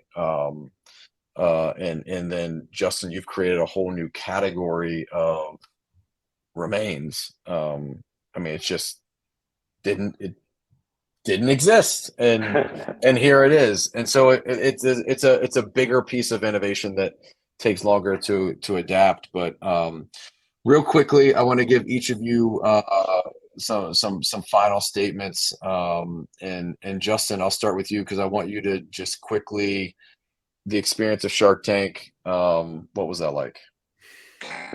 Yeah, first, I'm so grateful to be a part of this, Ryan. Like we've known each other for 3 or 4 years now, and what originally attracted me to Disrupt and to Connecting Directors is you've always been at the front of thinking in the space and not afraid to take risks, which really I think is why we connect so well. But just really grateful that you allowed us to be a part of this. Yeah, the Shark Tank experience was wild. We taped back in September. We aired April 7th. It used to be on Hulu. It's not anymore, but you can find some clips on the internet if you're interested. But it was a pretty amazing experience to get in front of, our estimate is over 10 million people that week, to have, the death care profession on the center stage, as well as Parting Stone and Solidified Remains on the center stage. And what we're seeing now is that families are walking into funeral homes asking for Solidified Remains as their preferred form of remains, and then those funeral homes are calling us. We're getting them on board. We're making that sale, and then those funeral homes are kind of adding that option to their service to ask every family, which form of remains would you like to receive, the ashes or the stones. Yeah, if you'd like to, we were partnered with over 1,000 funeral homes. If you would like to come on board to offer Solidified Remains to your community, you can go to partingstone.com, fill out the retailer application, and we'll give you a call. Excellent. Justin, thank you so much. Thank you, Ryan. Josh, let me kick it over to you to wrap up, but tell me about Taylor Swift video. What's that all about? So because we sell online, we often work with a lot of movie productions and TV productions and music videos, because these are folks that are part of these production companies, and they look online and they reach out to us. And in this situation, we knew we had sold a casket to a video production, but we didn't know who or when or what. And so we found out like everybody else when we woke up that morning. And one of our customer service agents, who's a Swiftie, found that video and saw the casket and thought it was ours. And sure enough, not only did she use it in the video, she was climbing out of it singing as they beautifully presented it. So cool. And over the next 24 hours, their fan base picked it up and tagged it. I mean, they're nuts, but it was really great. I mean, I think I also want to thank you for inviting us. I've been watching the panels and seeing our logo in the background, and like ultimately we're still a family business that's made up of a few people here, and to see our name with all these other great companies was really a proud moment. And so I would say for anybody who's thinking of who has more questions really just about us, like I'm Josh at TitanCasket.com. You call the phone number on our website, you can find me pretty easily. Like there's not a lot of mystery here. So yeah, if there are questions, reach out. I'm always walking around on my cell phone. Love it, man. Thank you guys for your transparency. Thank you for being open to be on an innovation panel. And just thanks for pushing the envelope on the things that you're doing and taking the risks and doing them. I mean, I think that's what, again, I look at it as disruption. Anytime we go against the grain, anytime we are doing something new that pushes the the envelope. And no, buying product online isn't new, but in the format that you've done it, Josh, has been it's moving the profession in different ways, and I think that is valuable, and the way that you're partnering with funeral homes is super valuable as well. I love how you position yourself as an extension, and Justin, getting to watch the I remember the conversation of, hey, we're trying this new thing, and so your math is a little off. I won't hammer you on that, but we've been connected for like 8 years. 8 years. Oh my When you God. Has it first been that came long? to our office in Ohio and hung out, it was the ceramics Yeah, with yeah. cremated remains. So yeah, just I appreciate both you and the relationship we have. Thank you for being a part of this. I think it's the perfect way to wrap up the unconference with just a conversation around innovation and two companies that are doing that. So thank you both so much. Cool. Thank you, Ryan. Thanks so All much, right. Ryan.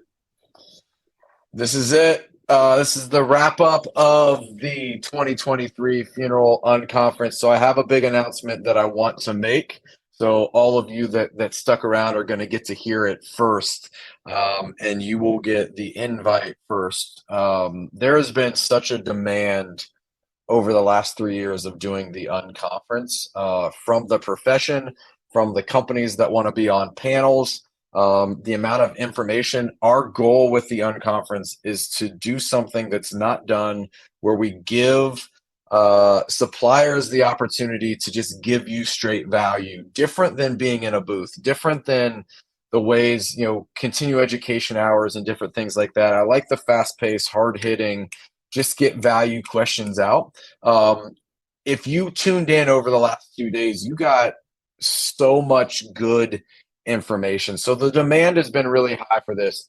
So next year, the 2024 Funeral Unconference will happen in June, and it will happen live, in person, in Scottsdale, Arizona. So we did tap out the capacity of our online streaming software for this event. So next year there will be an in-person component and a virtual component. The in-person component will be limited to 100 VIP people that will get the full experience over multiple days, being able to network, communicate. We'll have the panels. We will be live streaming those panels just like we do now to the virtual audience as well.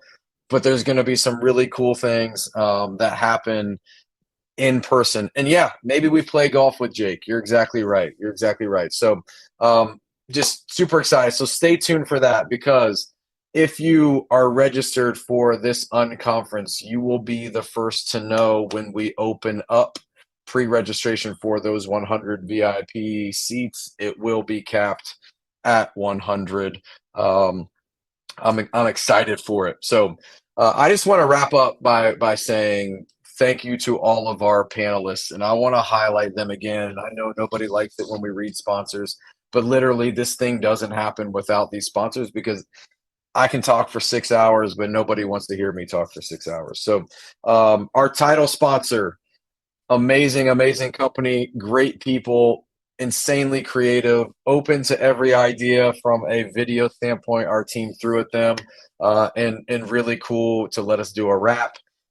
If you would like a wrap about your company, reach out to me. I'm sure we can work something out if you want a wrap made for your company like that. But Tukios, Curtis Funk, thank you so much to you and your team.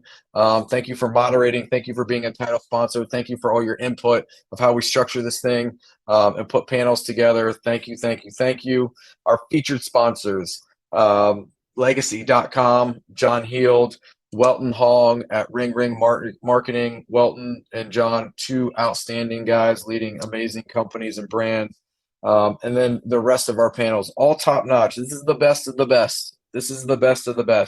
Stepio Guard, Inman, Damani Preneed, Tribute Technology, Tukios, Legacy.com, Keeper, Funeral Decision CRM, Damani Care, Aftercare.com, Full Circle Aftercare, Everly, Johnson Consulting, Foresight Companies, Live Oak Bank, C&J Financial, Disrupt Media, RingRing Marketing, SoCal Approach, Cremation Recycling, and then Parting Stone and Titan. Thank you for being here, and I want to congratulate all of you that attended.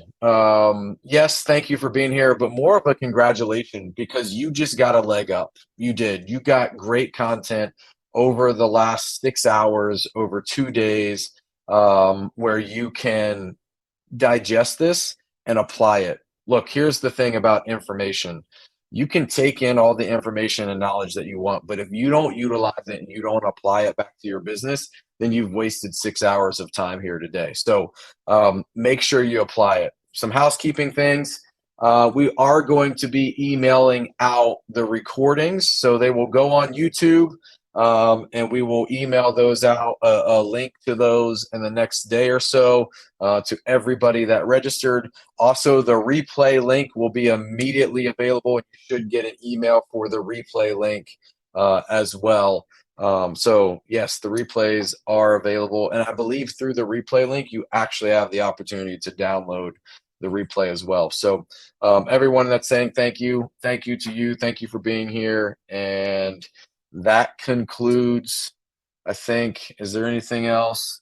Oh yeah, I want to connect with all of you online. So please follow me on Instagram at Ryan Thogmartin. And if you go into the handout section, there's a download that's got QR codes for all the places you can find me and where you can find Disrupt. And if you don't subscribe to connectingdirectors.com, which is 1,000% free, subscribe to connectingdirectors.com. It's the daily news source for death care.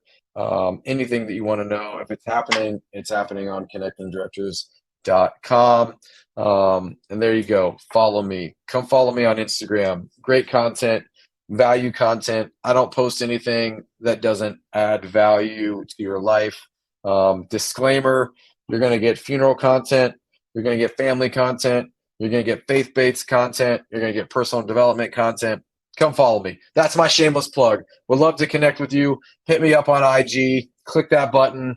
And then I'm gonna throw up one more time. I'm gonna have my team. This is a quick one. It would be an honor for me. My daughter wrote a 30-day devotional.